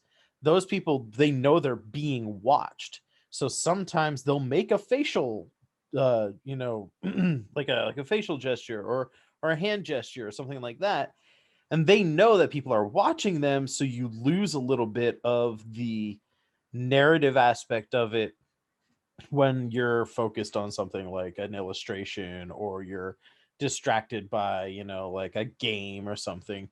You're like missing parts of it. Yeah. And I think that Then also, oh, continue. Yeah, I was just gonna say, and then when I try and watch it, if the cameras aren't being if there's not a big window, and then when someone's saying something important, they get blown up into the big window, or if you're not changing camera angles and stuff, my brain just starts to slowly turn off. So I've just been constantly trying to find ways to kind of push the envelope, be it through camera trickery, or like you mentioned, costumes, that I think is Mhm. cool, when people use costumes, or in this particular instance, what I started the conversation with is Mhm. let's cut out all of the mechanic stuff. Let's add music, let's add sound effects, let's add dramatic narration, and make it a really, really polished and awesome listening experience, right? Yeah. And that's the huge thing is like also a lot like I know a lot of people, they're Critical Role is the big dog. But a lot of people say, oh, they don't dress up in characters. They only do that at live shows. And the reason for the way that I see No. it is because it's different mindset of being, in a studio and just Yeah. sitting there playing D&D around a table, knowing that obviously there's a camera and there's a mic in front of you, but they're still trying to keep it close to home. But when you're on a stage in front of, 2 to 4,000 people, like you can't just, and I'm gonna pick on, Penny Arcade, Hmm. because they used to do this in the beginning. They would just come out in their normal clothes. Like that's not fun. Yeah. You know what I mean? So when they're in the live show, it heightens the, mood of I've gotta, I've gotta dress up to keep their, their attention. But at the same point, I mean, in a long form context of, a 2 to 4 hour show, switching camera scenes into a big thing, like that's as a DM, I mean, yeah, sure you can, but you've already got, a million things to focus on. But if you have a player Right. doing it, that's gonna be a nightmare for them because then they're just like, wait, what did you say? Sorry, and that's Yeah. where for short form content that works, or if it's just at random points, because that's trying to, effectively what you're doing is you're trying to get viewer retention. And the huge thing about Twitch or any streaming platform in general is the if you look at any if you talk to any audio engineer or any sort of movie or filmmaker, they'll tell you the one thing like is important is the audio. The visuals Yeah. come after because the audio is what people are hearing. And I've walked into streams Hmm. and all of a sudden they would just get excited and then they would just peak and all you hear is and they would Yeah. just blow out and I'm just like, oh, okay, and I'm gone. Right. Yeah. So like that's the huge thing is like Twitch is built on a foundation of lurkers. I am a Yep. notorious lurker. I will sit in, my friends' streams or anyone's stream and, I won't say anything. I'll just vibe. It doesn't even matter if they're panning and stuff like that because then I'm just sitting there like, okay, there's just too much to absorb there. But as far as if there's just good audio, that's what I'm there for.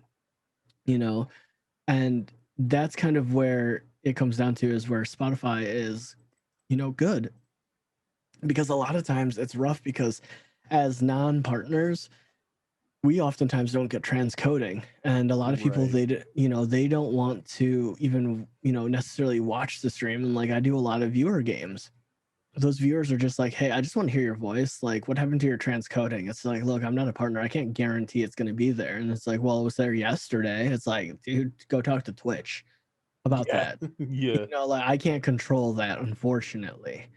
um but it's kind of one of those things where you you have to worry about audio first and then visuals later streaming Right. on Twitch. So people who dress up and who have dynamic poses and changes and that's getting viewer engagement, which is really good. But however, if you are someone who streams tabletops, say 4 to 5 times a week, that is going to take so much of a mental toll on you trying to do that. that it will do more harm than good, in my opinion. But if you have just a main show where that happens, and then it's just like, I know where your focus is. You know what I mean? Right. And you don't want to feel like everybody else to be like, oh, we're less than. Like we're the sidebar campaigns. And that's you want to make everyone feel important, because every person, every player and every person that, plays with us at the table, giving us their valuable time, all to not get paid, but to just get paid in a good time. You don't want to make them feel like, shit. Like, you don't Yeah. want that. And that's the huge thing, is like, especially with the bar on Twitch becoming, higher and higher and higher in quality. You get people that are, you know, affiliates that are like around my side, that are in size, that are, starting to buy better equipment, and that are, forced to try to meet the standard that everyone else is meeting in order to be seen and to Right. be, you know, viewed as a good source of content. And that comes down to, everyone across the board, not just tabletop players either, because you see a lot of Yeah. the smaller streamers than us that, have that blue snowball when they're sitting there and they have one viewer and it's you, and you're just like, I mean, you don't sound terrible, you don't sound great, but nobody's giving you the chance, because we hear this on, the Shure mics and the fancy, Right. microphones, from YouTube to Twitch, and it's just like we're accustomed to that. Anything less than just doesn't suffice. Yeah, and that's actually like if you look at like my weekly stream, like my weekday streams when I'm like on my normal overlay and I have like my donation bar and stuff up there, like that's what I'm raising money for right now is a Shure. Like yeah, my XML 990, like I recorded an album on this microphone. Like I literally like recorded and like my band when I was in high school, I recorded like a full fucking EP on this microphone. Ooh, do you Not sing? this specific microphone, because the one that I used back in 2005 died because it was just old, but I replaced it with the exact same model, right? And I Yeah, like the sound quality, but I feel like it lacks a certain tonal richness as yeah. like Shure SM58 or 57, whatever. Model numbers SM7B. are hard, but Yeah. Like, and that's the huge thing, is like a lot of people go through, and my big opinion is, because I have, the baby brother to the Shure, because yeah. it's it for me, I don't see the same. There's a certain bar of quality that you're gonna get to, and honestly, with microphones, like with the Shure, nobody's like, people's microphones are. uh it comes down to, the back end. How Mm, are you balancing it out? How are you EQing it? How are you compressing it? Do you right. have a de-esser? Do you have, this and this? And like, your microphone can sound like, complete garbage, and it'd be a $600 microphone if you don't have the proper mixer, because then that's more money to throw on top of that. And, Yep. the huge thing I don't enjoy about that, Shure SM7B, is the power hunger, because not all mixers can handle it. And then you have to buy a cloud lifter. It becomes, more of an issue. And then, being someone who worked in a church and did audio for the church, and every Oof. time, yeah. So I had that huge, like 57 or like 87 channel, like Yamaha, like the super long boy. And I would sit there, and, like, I have, a certain tone. Like, I like the dark tones. I like the, little bit on the bassier side, but not like where you're feeling Right. your chest vibrate. And that's just how I had it set up, and that's how I have my current microphone set up, to be a little deeper. And it's, this sounds just about the same as its big brother counterpart. And I sit there and I listen to my voice, and I listen to the Shure, and I'm just like, I spent 250 on this thing. Like, and it sounds pretty much the same. And I have a contingency plan, because it is also a USB microphone. And I'm just like, bruh, like, if my shit ever dies, like if my mixer ever dies, I'm cool. Yeah. I'm good. you know. But that's the huge thing is not now that content creation is becoming such a big thing, the bar of standards is set higher. Yeah, But at the yeah, same point, it's definitely. like, can you meet that standard as a creator? And it's not to say like, oh yeah, but you know, this person doesn't do it. Like those are the exceptions out there. And it's, can do you think you can make it? Or if you are a hobbyist, you know, then don't worry about it. You know, I'm a rare exception to the hobbyist because this is my hobby outside of, you know, work. And so what do you do with a hobby? You put money into the hobby. Yeah. So that's kind of where, you know, I stand is like, if it ever gets to a point where I can, you know, financially afford it, you know, reasonably and, you know, go full time, cool, sure. But that's not what I'm striving for, you know. Yeah. I don't But a even lot of, think like it's a mistake to strive to like be a professional content creator at on like some level. Like especially when what you want to be is like I want to be a professional YouTuber or a professional streamer and like if your motivation is the money, right? Like yeah, and you're gonna not fail. providing good quality content, then you're doomed to fail from the start, right? Like I view like content creation as a way um to be rewarded Hmm. like being able to make it a career, right, is like your reward for having like good faith interest in the hobby to begin with of like this is something that I really like to do or maybe you hear a lot of artists say like this is something I need to do, Yeah, right, is like and yeah, then you just happen to like well I'm putting it out in the world, and I'll be doing it whether or not anyone watches it anyway. And like if you're constantly striving to like make yourself better, I think people will latch onto it as long as you can like get their eyeballs on it, right? yeah. And that's the huge thing is like, as being a creative on any platform, you can't expect to, you know, make money. And in the beginning, like everybody makes mistakes. If you go on my YouTube channel and you see my very first videos, like everything is wrong. Everything. Like the audio is miserable, and the fact that I started streaming and I had a few people. I never talked to chat. I never interacted. I never engaged my Yeah. videos. And when I moved over to Twitch, I was like, oh yeah, it's streaming. All I have to do is press live.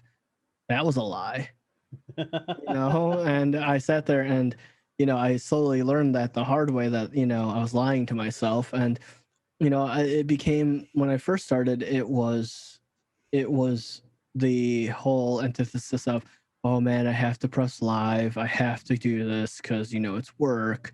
And I treated it as work. And then after I took my year or two break from it, and I came back and I was like, no, this is just like, I'm just doing this for fun, I'm doing this for me. And then I came back recently a couple months ago, and it's just like, no, this is how I'm running my channel. And this is how I know what I want to do now. I have a focus. And a lot of Right. people, starting out don't have a focus. And a lot of times I see them, just sit there and they're just like, I'm gonna stream this game, and people will come and watch me. And it's the whole, I call it the Moses effect, where it's just like, if I stream, they will come. That's what I call it. Yeah. I'm not gonna call them out because it's I'm not into the call out culture shit. But there was one of my It's okay. We know y- you're talking about me. no, it's definitely not you. You'll realize this. Um, they they essentially this was back in like Warframe days, because this is when Twitch started to implement loot boxes, like when you can get loot from games and from Twitch and stuff just by viewing content creators on the platform. I'm familiar with the concept. Yeah. And they effectively got partnered, and they were on the rise with numbers. But everybody in the streaming space knows that Warframe viewers only want to watch Warframe content. Right. They do not go anywhere else with the streamer. Like, it happened to me. I lost a huge chunk of my viewers, and all the viewers that come back, they unfollowed me because I wasn't playing Warframe. Yeah. So I had like a dip of like 75 people in follower count. Not that I care. It was a culling, and I was like, cool, whatever. You know, you guys do you. And with him is the same thing. You know, them the same thing that happened to them is the same thing that happened to me. Is they effectively tried to go variety because they got bored with, you know, creating Warframe content, and Hmm. they effectively just started losing numbers, and they were a very number focused person. They had graphs, charts, and they showed these graphs and charts to their community. Like, oh, our numbers are down, but we'll make it back. We'll make it back. And then I'm running out of savings money and blah blah blah blah. And then they slowly just stopped streaming. And now they stream casually, and now it's just like I don't even look at the numbers, but I'm not gonna raid. I'm not going to, do anything. But I'm gonna stream for 16 hours, and and it's just like, bruh, like you have, you know, 5 to 15 people in your stream, and sometimes like I tried to get him to play the game I was playing, and he ended up upwards of 50, and he just didn't bring them anywhere, and it's just like, what? Like, why would you do that?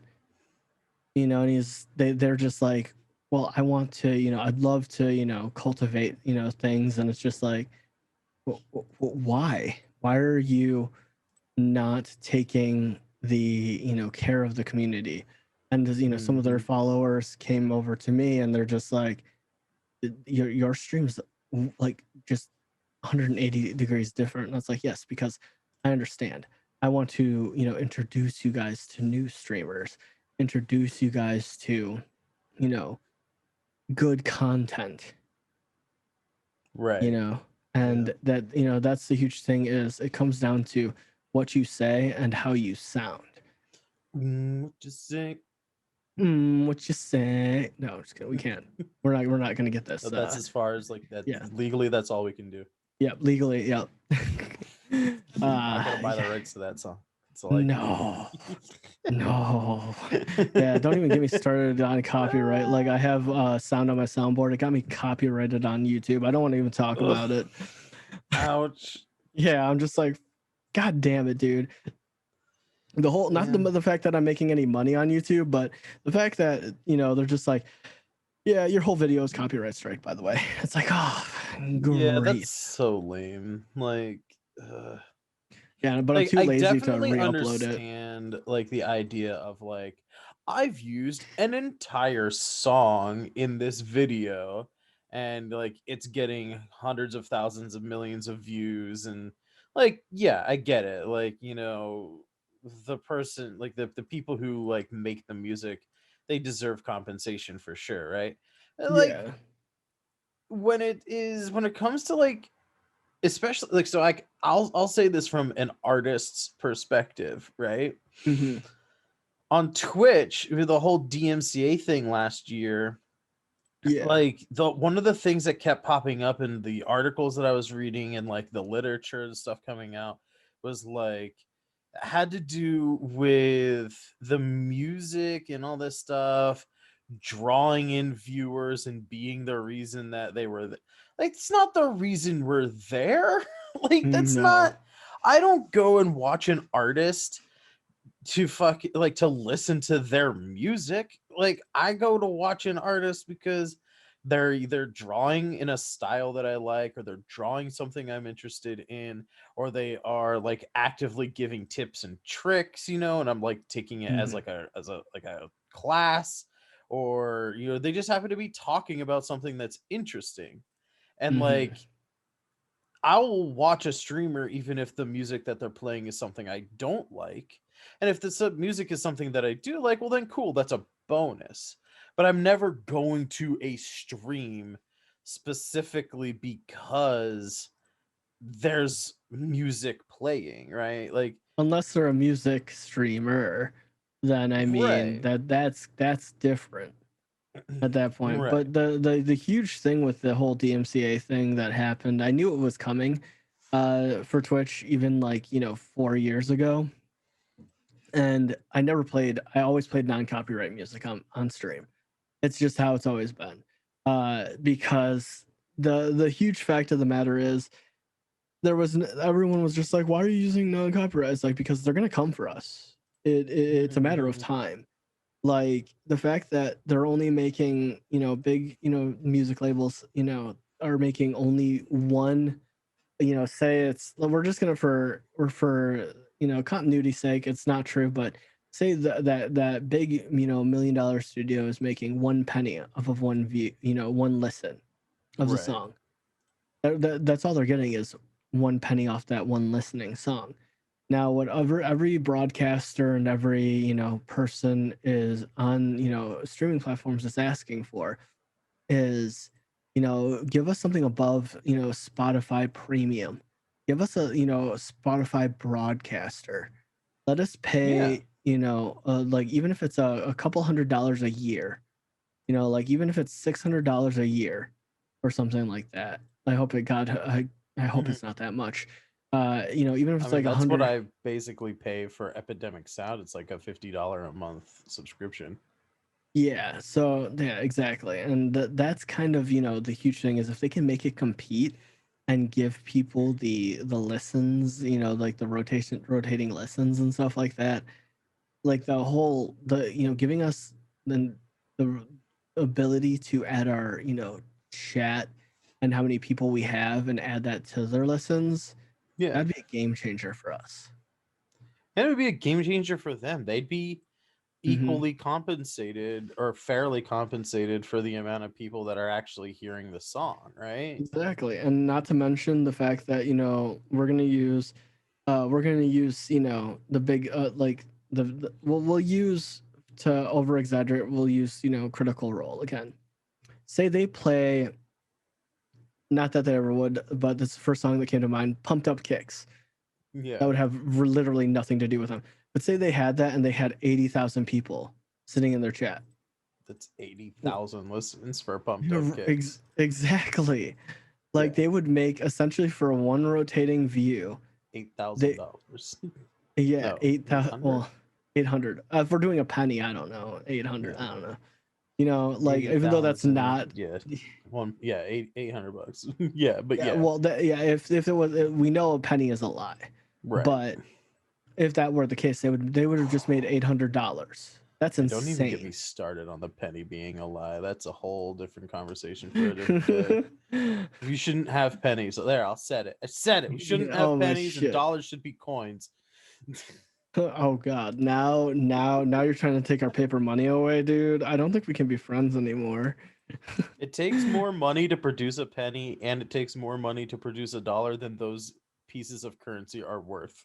Yeah, no. I Makes like no no, sense. I get you. 100%. I don't think a penny should be real either, because it's like who carries around a penny just like, yes, Yeah. 81 cents exactly. No, you're gonna pull out a dime or something like that and just like, yeah, keep the change or take the Right, yeah. 9 pennies, or like nobody wants the penny. Sorry, Abraham Lincoln. You lost out on that one, bud. But yeah, no, like the dollar itself. I mean, like, I don't think I could agree with you with the dollar, because I mean the dollar has a lot of interchangeable value in I'm not saying general. get rid of the dollar. I'm saying make it a coin True. because Well, I mean they have the they have dollars are the used so often that the paper deteriorates and they have to recycle those dollars and make them print new ones so often that it's not cost effective. If we made dollar uh, coins, they would last a lot longer and you wouldn't have to produce as the volume of them that you have to do with the actual dollar, right? yeah, but at the same time they need that money tax from us. We're being taxed for that, right? Well, you get taxed for everything, Exactly. Welcome to America, guys. right? But anyway, Yeah, but that's off like I of said, that's a rant for a different yeah, day. a different day, probably same podcast. Yeah, I mean, it is thought balloons. We just talk about Yeah. things that we're passionate about. And like dollar bills, y'all, dollar bills. Yeah. but yeah, it's rough because I see a lot of smaller creators on our platform that deserve so much more. But I hope in the near future that Twitch decides to implement better discoverability and make Yeah. it so they have their little, small community broadcast, but that really doesn't really do much. And that, you can get discovered by your community paying $3 to get you on a hype train on the front page. But there are so many big streamers and other, streamers that get onto the front page already Yeah. because hype trains are always constantly popping off. But at the Yeah. same point, I Yeah. I tell my community all the time, like, you guys don't have to give me money. Like, I'm not here for you to guys to feel, hey, give me money. Hmm. And I make it abundantly clear. And it's one of those things where I don't subscribe to the hype train. I think they're valuable, but it's not a way to get discovered because there is no like way of saying like, hey, this is what the content that I'm looking for. Like, people have to scroll Hmm. down. Like, you have to have the numbers backing you. And that's the rough part, is trying to find, the tags are wonderful, but and more people need to utilize the tags that Twitch has, but that's still not enough discovery. Like me, like I can go on YouTube and their algorithm, they want me to stay on the platform. They're going to show me things that I like to look for. They're going to keep Right. on feeding me that content, which with live streams it's rough because they go on for hours.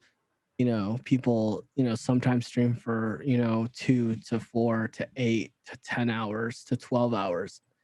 So it's kind of like they need to find a balance. They need to find that algorithm, like, oh, this is the content you like based off of the analytics of all their past video broadcasts. Here you go. Or use the clips that our community creates and just goes through and just like, oh, you like this clip? Oh, here's another clip, and filter, through that way. Because right now, their clip system's weird because you watch a clip and then it'll bring you to a clip to someone in a hot tub. And it's like, I don't want that content. Why are you giving me that content? I just watched someone playing Animal Crossing clip, Yeah. like it makes no sense. Like, so they're filtering to the prevalent content, not the reliable content, to make, Right. more of the money. And that's kind of the thing that sucks, is I hope they can, because I have fears about Twitch being overtaken by another platform. It's not going to happen for a while. Like, it's not a doomsday prepper kind of thing, but Twitch will not be forever. And I feel that YouTube will outlast Twitch. Yeah. It might. That's the huge thing. Yeah. I don't Mhm. know. I mean, it's definitely been around longer than Twitch has already, right? And YouTube just seems to, you do hear from like classic like you know like the OG YouTube guys that have, the creators that have been on there since like 2005, 2006, and Yeah. they'll mention every once in a while how the algorithm gets harder and harder for them, but like as far as a platform, like Hmm. YouTube just continues to grow, right? Yeah, and I'm not talking about like, even from the creative standpoint. Like, the thing about it is, like, if, a streamer were to, the reason why you don't see big streamers going over to YouTube is because from Twitch to YouTube is because they're going to take a cut. They know they're going to take a cut. And, it's right now they're living in a certain like lifestyle. We're going to say, like, say, big names like Summit, Tim the Tap Man, and stuff like that, and all those big streamers that everybody knows, uh, they I don't know all. those names. I don't Do know you any live of under them. a rock? I I watch artists and that's it. Goe outside and watch a gamer. No, Never. I'm kidding. Yeah, no, Never. you're not a huge into the gaming scene, which I is fine. don't watch people play video games. Like Yeah, I barely even like playing video games anymore. I'm not yeah, gonna spend my time watching them. exactly, and that's perfectly fine. And the huge thing is like with the since it's a obviously a gaming oriented platform, a lot of the top streamers are gamers, but also some of them do art at the same point. I think Now, a funny way to like really get the point across of like mhm, how outside of the loop I am when it comes to video game stuff. mhm, That whole Dr. Disrespect thing that happened last year. I yeah, put a tweet out. I was like, I don't understand the big deal. Isn't this the creepy dude who was filming people in a bathroom? Like that was the only thing I knew about the guy when he got like kicked off of Twitch or whatever for a little bit.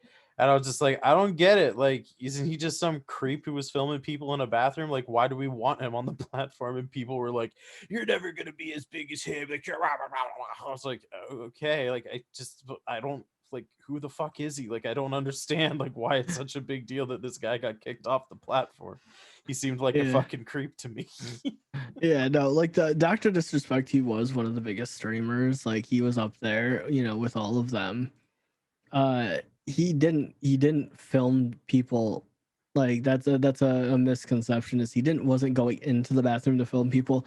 He was going to use the bathroom and his camera, guy decided to follow him in. It wasn't even his necessarily his fault, but he plays a character, and that's like he should have broke character and been like, yeah, no, you stay out here. So that part was on him. But that then he made his eventual comeback because he did the whole YouTube thing, and then he was just like mysteriously banned one day, and that's it. Yeah. So it's just like, that's kind of the thing that sucks is like if YouTube implemented like, the gift subs and the bits and everything like that, I think it would be game over for Twitch because a lot of their big content creators would leave.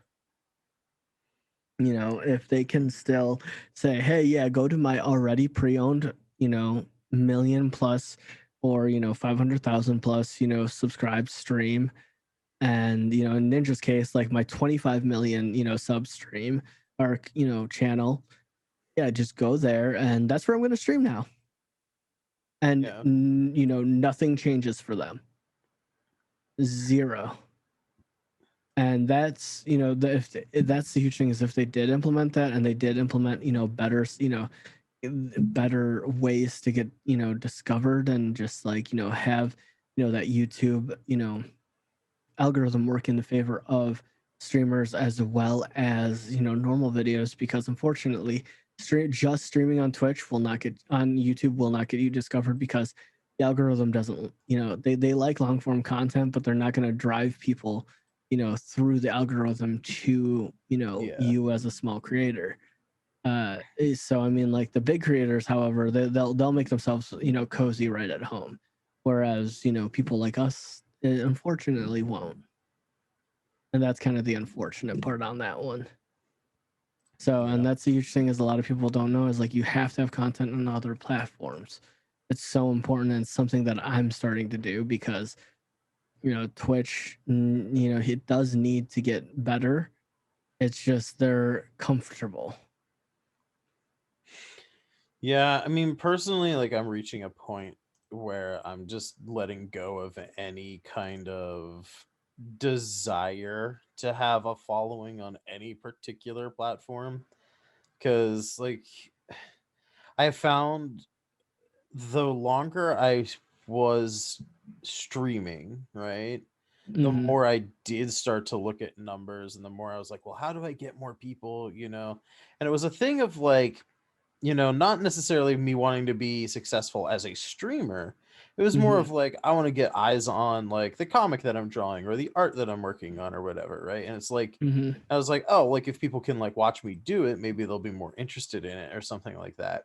But the original reason that I started streaming was I'm real bad. Like my brain is you just for this one particular area is pretty neurotypical. Like I am a whore for doom scrolling, and if I am not like streaming, I will draw for a little bit and then I'll scroll like Twitter for 30, 40 minutes, at a time.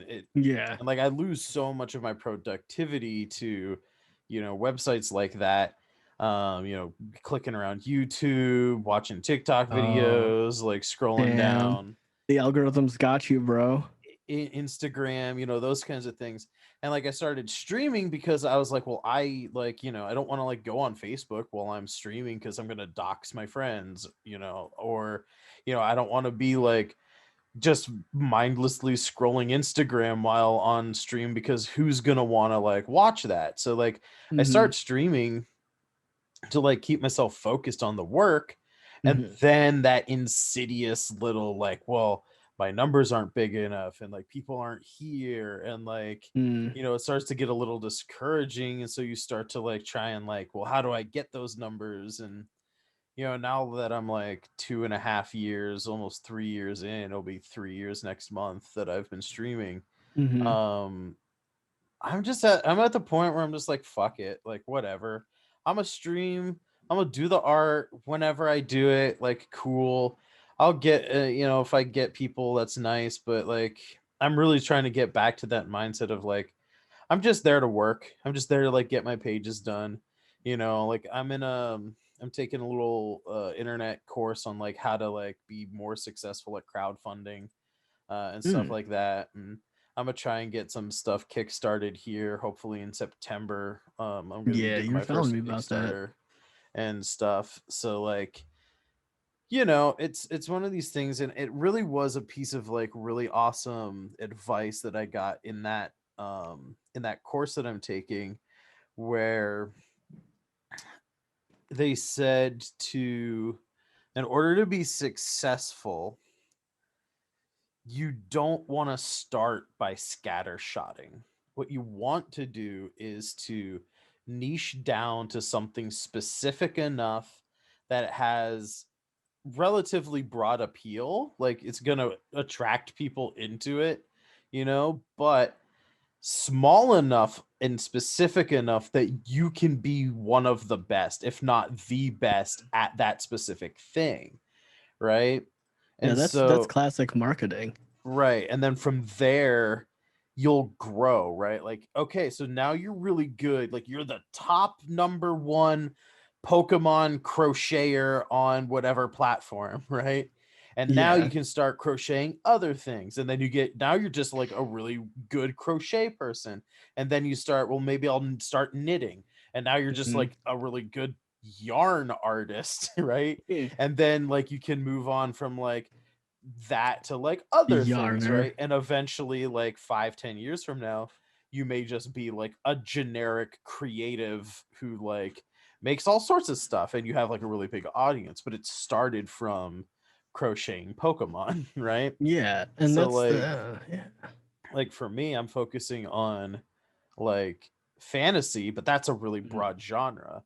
And Yeah. something I haven't seen a lot of is fantasy westerns. And I think there is a market there. And, I'm in a unique position having grown up around horses, and like and like showing horses, and like I live in a rural area. Like I My know question enough is about all that kind of stuff that I can fuse my knowledge of D&D with my knowledge of like cowboys and stuff like that. do you know how to ride a horse? Yeah, yeah. Shit. Will I you used to teach me how do to it ride all a the horse? time. Used to do it all the time. Like literally, like I used to show horses, like Oh, and will you like teach me how to ride a horse if we ever meet? sure, it's not I, difficult. You I've, sit I've on it. I've never even like I've been around horses, but I've never like ridden a horse. Yeah. So the key to like riding horses, and I'm Dude, gonna I'm making a demystify tangent. something for a lot of people here. The key to riding horses is the horse itself. Like if the horse has a nervous disposition, like because horses have personalities, right? Just like a dog would have a personality, or a cat, or a human, right? Yeah. And so like if you get like a really energetic kind of like for lack of a better word, asshole of a horse, is going to be more difficult to ride that than one that's just like, oh yeah, dude, whatever, hop on, bro, I'll give you a piggyback ride. Where are we going? Oh, chill, dude. Well, we'll go over there, and then like once you get there, I'll just like be over here eating some grass or whatever, man. And then when you go back, I'll just give you a piggyback ride back home, dude. Okay. Like there are some like super chill like horses out there, and really all you got to do is sit on them and they do the rest of the work. Like, you know, there's like a little things here and there, like you want to like tap them with your heel on, to make them go the opposite way of like you tap them on with your left heel to make them go right, because they want to like get away from like that stimulus of being tapped, so they'll turn, opposite the side that you're tapping them. And you can like pull a little bit on the reins, but a lot of like steering a horse is just with your feet, actually, like tapping them a little bit gently. And if there are, a fairly calm receptive horse, they do a lot of the work. They do a lot of the work. Nice. But yeah, no, that's cool. I've never ridden a horse, man. You'll have to teach me if we ever go up to the old east and like go out there. I'm gonna take you up on that. Yeah, You're I'll have to talk to some family friends. We don't own horses anymore because none of my mom Find horses. is not in a place where she can actually ride them anymore. Mhm. And no one else in the family, like, we kind of like all lost interest. Like my sisters were more interested in it than I was. Like I was never super interested in it, but now that like my mom, who was like the person who was into it, like she needs like full-time care and stuff now, and she just like Okay. physically can't ride horses, so like we don't own them, but like we still know a lot of people. And like if you were to ever come up, like I could probably work something out with somebody. This weird nerd needs to ride one of your horses. Yeah. Yeah, but definitely I think the niche is there, and like niching down, like a lot of times you if you pay attention to anyone that is on the, I guess a lot of people call themselves stream coaches. They'll tell you the same Mhm. thing, but a lot of times people have the misconception of like, oh, say I want to become a Minecraft streamer. Okay, but there's too many people in Minecraft, so I'm gonna become a Roblox streamer. And say Mhm. Roblox doesn't has like, 5 people streaming it, you know, all of them have like average, 1 to 3 viewers, and it's them, their mom and their grandma just, watching them. Like you're not gonna grow. Like Right. it's just facts. Like, and people are just like, well, I want to be like, someone, I want to play Valorant, like, and then they're just like, I'm gonna show people the sick gameplays. It's like, yeah, that's not gonna happen. If you're a pro player, you're going to, you know, be on a pro team. Like Yeah. that's just facts. And then people will watch you because you're part of, that gaming organization. So a lot of times I see, when I browse, like, not that I play very many FPSs anymore, I browse through them, and it's just a lot of, people sitting, in a room, and they're just like gameplay, gameplay, gameplay. I'll, oftentimes just to see, I'll just type hi in chat, nothing. Mhm. There's no one talking. They don't recognize chat.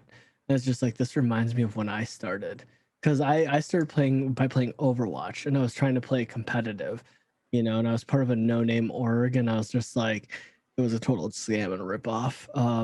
I could make a YouTube video on that whole You should. experience. Dude, it was bad. I might, who knows? But I don't want to become. I don't want to come be like, attacked by their people. I don't even know if they're still around. To be honest, Just don't but use their name, you'll be fine. true, yeah.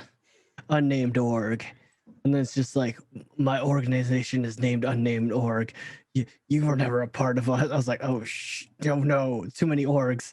Uh, but It's kind of finding, you know, where you are, because I get losing the huge thing is like numbers for when I started to take over. Like, why am I not growing fast enough? Why am I not doing that? Like, Right. I'm being the hype man. I'm being, you know, this guy. No, no, no, no, no. And like now it's I have numbers turned completely off on everything.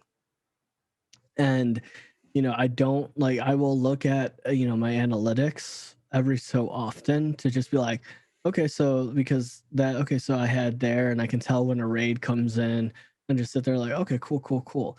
You know, I can see where my average is. I can see, I use it to, you know, manipulate me as a person. Like, okay, this is where, you know, it kind of went silent because I went into, you know, full, you know, Kaioken mode and trying to get something done. Okay, Yeah. so because like, believe it or not, to anybody that plays video games and streams, nobody cares about your gameplay.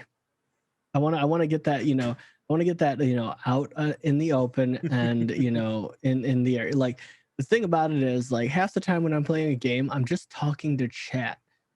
Like, Right. literally today, for like an hour of my stream today, I didn't even play the game. People were just talking to me.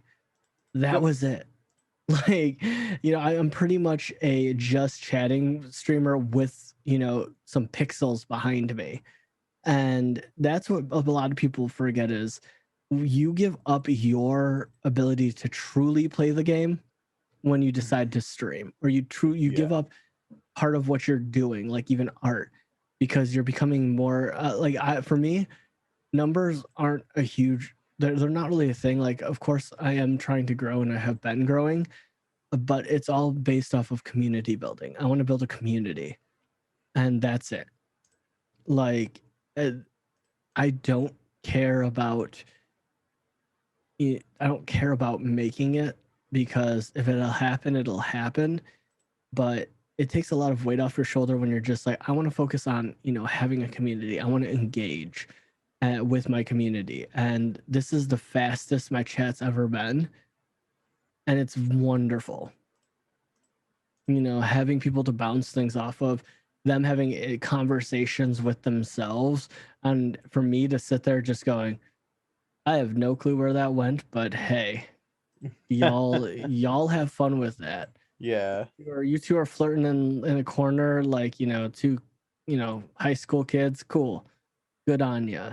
Like, I will look at it just like I would, and just stare at your conversation. I do not want to get caught in between that makeout session. That is okay. Yeah, I Uh, definitely will say like it gets difficult to carry the conversation a little bit doing art because I do have a tendency to like tunnel vision and stuff, and it is something where I don't think the quality of my art suffers at all, but like I do constantly like have to remind myself like, hey, like you've been drawing for a little bit. You should probably like glance at your chat and see if anyone said anything recently. yeah, for me, the way that I look at like artist streamers is the fact that, you know, like a lot of times, like, I play a lot of MMOs. I'm at a disadvantage because I've already beat the story of the game in a sense. Well, not beat it, but completed the part where I'm at. Yeah. So for me, I don't really have anything to talk about. You know what I mean? It's just like, I'm running this Right. dungeon. Oh, this is my favorite dungeon. Oh, I've been in this dungeon this many times. Okay, okay, I'm gonna need to do this. I was like, and you know, oftentimes I'll just like make noises and just sit there and like, you know, if I've ran the dungeon a whole bunch of just like, get your balls out of my face. No more balls. You know, just like, just because it's just, you know, obviously it's funny. You know, Yep. balls. But Ah, sex joke. exactly. And that's kind of where it comes into, you know, artists, especially, you know, with drawing. It's just like, okay, I'm going to grab this wavy pen 3000. I don't know art. I'm so sorry, Felsham. That's correct. Wavy pen. Yep. 3000. Yeah, Yep. okay, cool. Then and see, and then you can sit there and it's like, okay, I'm going to do this. And like when you're talking about vector lines, just sit there and just like, okay, I'm going to do this with vector lines and, do this. Okay, I'm going to have this there. You can explain what you're doing while you're doing it. And, that'll just be like, because it's a whole, teaching people. Just like when you go into a stream and you're Mhm. just like, well, I want to learn something. At the same point, you have the ability being, an art grad and, being someone who is good at art to sit there and be like, okay, so this is what I'm doing here. I'm going to, I'm going to take this color and it's like, okay, I really don't like that color. Well, it's a happy little mistake, make a Bob Ross joke, classic, and just like, you have more to, work with because you're building something and you have the tools in front of you to explain what you're doing. Even if you've Yeah. explained it a whole bunch of times, it's just like, remember guys, you have to use the quadratic boomaloom 2 to make the sun bloom better for Yep. the page itself. I use the Yeah, quadratic bloom all the time. exactly. See, God, I'm Yeah. so good at this. Yeah. Yeah. You say you're not an artist, but I'm pretty sure you are. Yeah, dude, these are advanced Yeah, techniques. very advanced. It's I actually the don't plugins that you have to get for Photoshop. exactly. They're extensions. You can't. It doesn't come just out of the box. Yeah, you have to go to bit.ly/Falsham_Patreon. For a sec, Yeah. I know you said Bitly, but for a second I thought you said Bentley, which was the Ooh. name of the commissary at my school, and I was like, "What you talking about the cafeteria for?" Dude, hey, dude, food, man. It's always about food. Right. But yeah, the thing about it is though, like it, a lot of people, they forget, that there is, interaction because it's just like you get focused, you get that tunnel vision, but at the same time, you have to have a value for content because I'm a mediocre game player. So, and I'm not the best. Like if they wanted to watch a Savage tier, raider or something like that, or someone that's really good at the game, they would go do that. So for me, it's Yeah. just like I would rather make people feel, safe, welcome, and just watch me be an idiot because apparently they like that.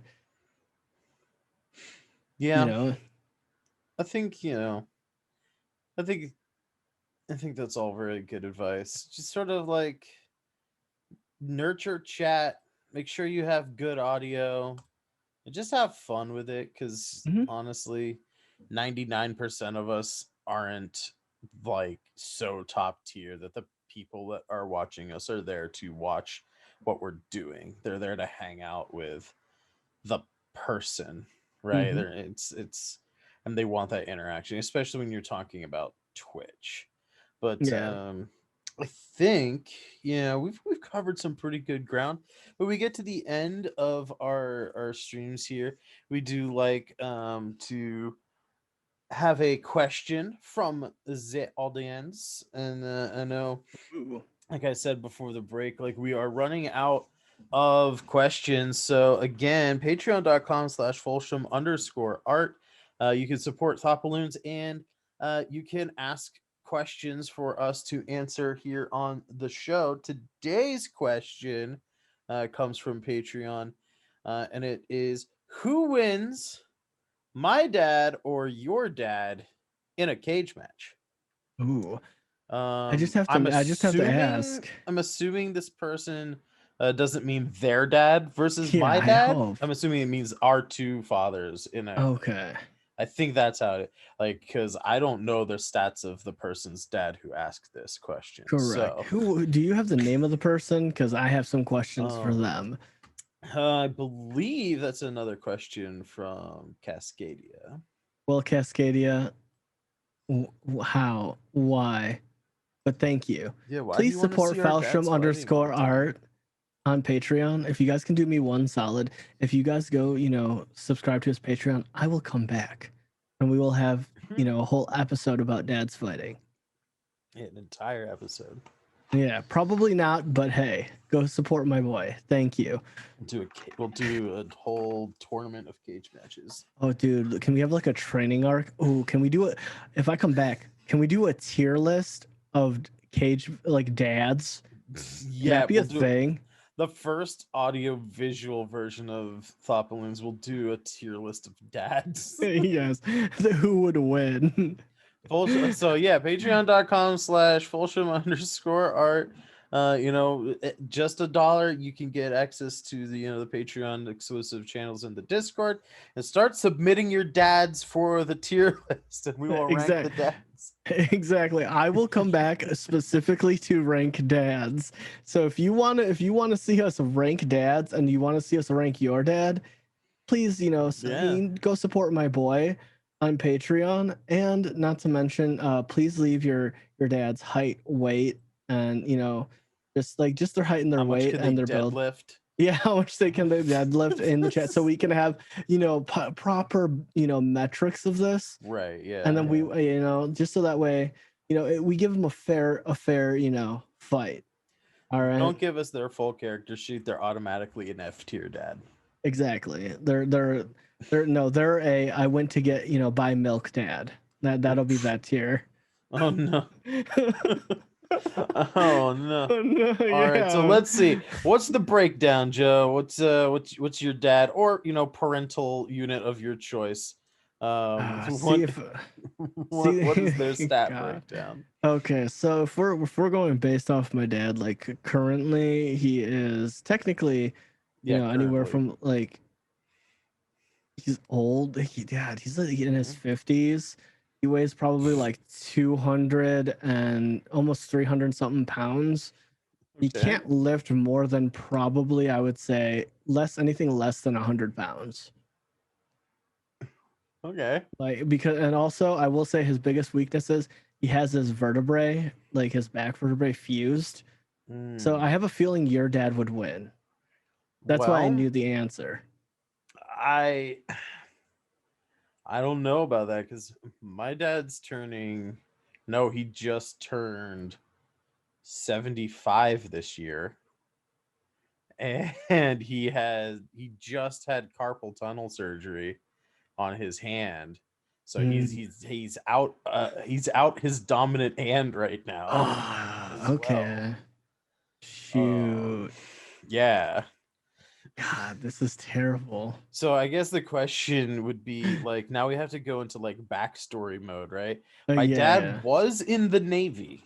So he did have to like go through basic training and all that kind of Okay. stuff. He does know some combat techniques, but I don't know how much hand to hand combat because it is a cage match, right? Correct. It's a cage match, and Ah, it doesn't it and they didn't specify TLC, so I'm assuming it's hand to hand combat cage match with no correct. weapons, like like See. a MMA Yeah.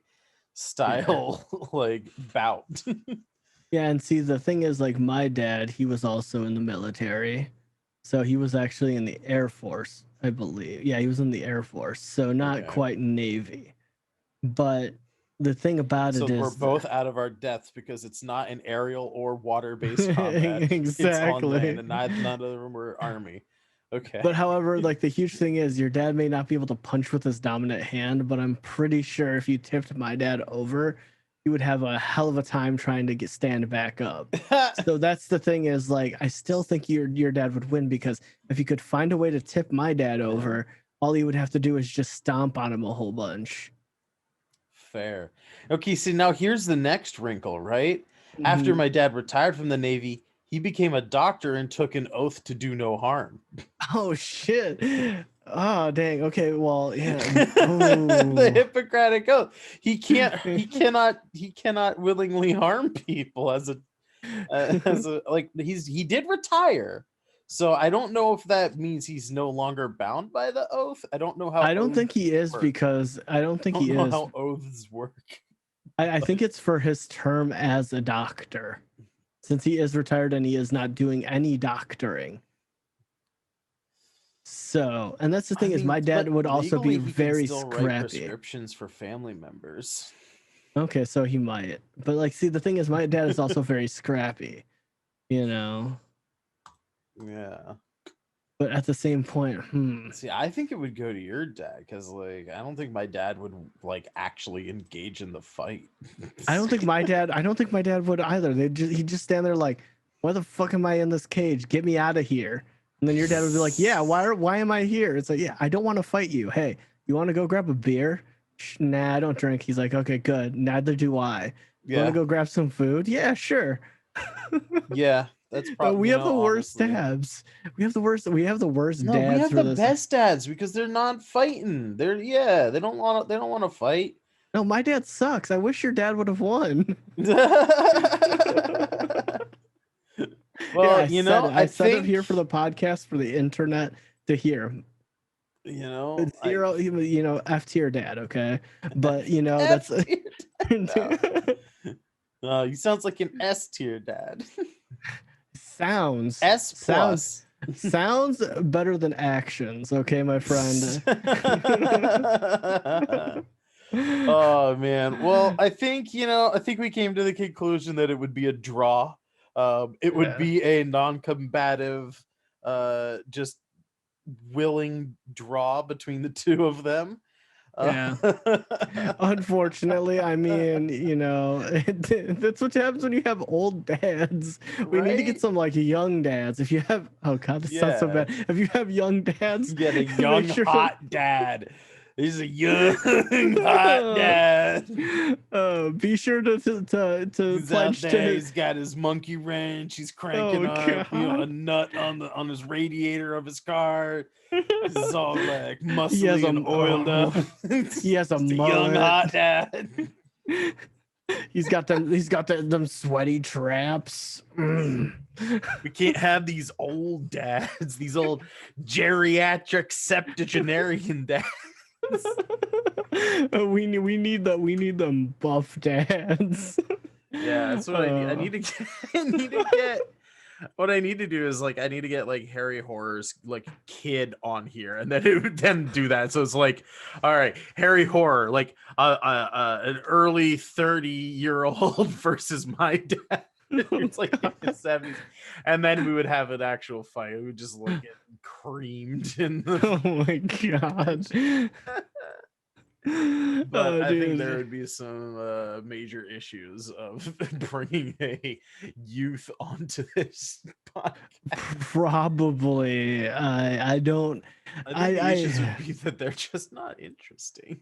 That would be the yeah. biggest fear, right? Is like you like bring like a 12-year-old on, and like is a 12-year-old gonna be able to carry a 2-hour conversation? Maybe. I don't think so. I don't Well, know. they I guess they would like have if had to I have a was big 12, life.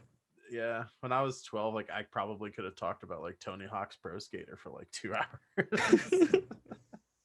I mean, when I Oh. was 12, I could probably talk about, freaking reading for 2 hours.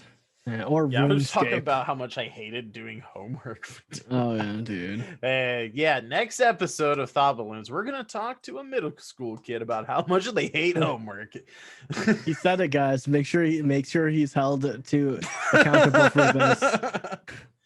We're gonna need you to follow us on Apple Podcasts and Spotify. I'm gonna need you to retweet the show.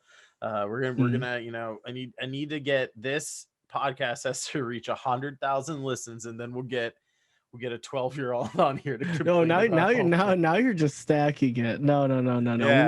We need to get one view, One view. one listen, and then we'll get. That's gonna be me when I check to make sure that this plays on freaking Spotify properly. Exactly. You're No. sabotaging yourself. No, like no, it has to be a goal. Okay, two. The people have to want it, Joe. The people have to want a 2-hour session of a middle school kid complaining about homework. But You have see, to people want it. do. It's gotta be something they earn. They did It's a earn reward for hard effort listening to a kid complain about homework. it. But not 100,000. Okay, fine. 10. All right, we'll 10 split the listens. difference. 50,000 likes. Okay, 5 likes and 10 listens. Let's go, boys. All right, gamers, you've got this. I believe in you. All right, get it done, folks. Get Get it done. it Exactly. done. Yeah, you All heard it right. here. Hey, all right, man. We're coming to the end of the show here. Let the people know where they can find you, what you do in when you're not here on this podcast. I live in a hole because this is my only daylight to see Falsham laugh and smile. This is all I have in life. No, but my name is Joe Dirt. You can find me in all the things and places. Joe Dirt on Twitter, Twitch, YouTube, as well as Instagram. Go to all the places. I'm usually live Wednesdays, Fridays, Saturdays, and Sundays playing some video games. If you want to come and talk with me, I'd be more than happy to have a conversation. And that's Joe with a G, everybody. Yeah. Not the mullet GoeDirt. Joe Dirt, but I'm close to shaving to a mullet, so you'll never be able to tell the difference. Hell yeah. I mean, if I had to say what celebrity you looked most like, it would be David Spade. I know, dude. I like the thing about it is sometimes when I'm walking down, if I didn't have the blue hair, so many times Mhm. people are just like, David Spade? I'm just Right. like, Yeah. keep on keeping on. Yeah. It's just like And how people often confuse me with William Shatner. Bloated William Shatner. no, no, no, no, no, no, no. You look more like a uh you to me look like what's his name? You look like the actor of Thor. Chris Chris Hemsworth, Hemsworth. yeah. In all the right proportions. That's who you look like to me. I look like fat Thor. No, you look like normal Thor. Stop it. Don't lie to the people. Everyone in the comments or reviewing this, give him 5 stars and tell him that he looks like hot Thor because it's true. No, I look like fat Thor. Nope, nope. I can tell by the way you're talking. You're blushing right now because you know it's true. I'm not. Nope. Not. But No, I'm not blushing. yeah, yeah, you are. I actually look like Morgan Freeman. I wish. All right. Thanks for being here. Twitch.tv/Joe Dirt. That's Joe with a G, and everywhere else on the internet. Go check him out. And if you like this podcast, remember you can always support this podcast at patreon.com/Folsham_art. Get access to our Discord where you can submit awesome fan questions like who would win in a fight, my dad or yours. Thanks for listening, everybody, and we'll see you on the next episode of Thought Balloons. Bye bye.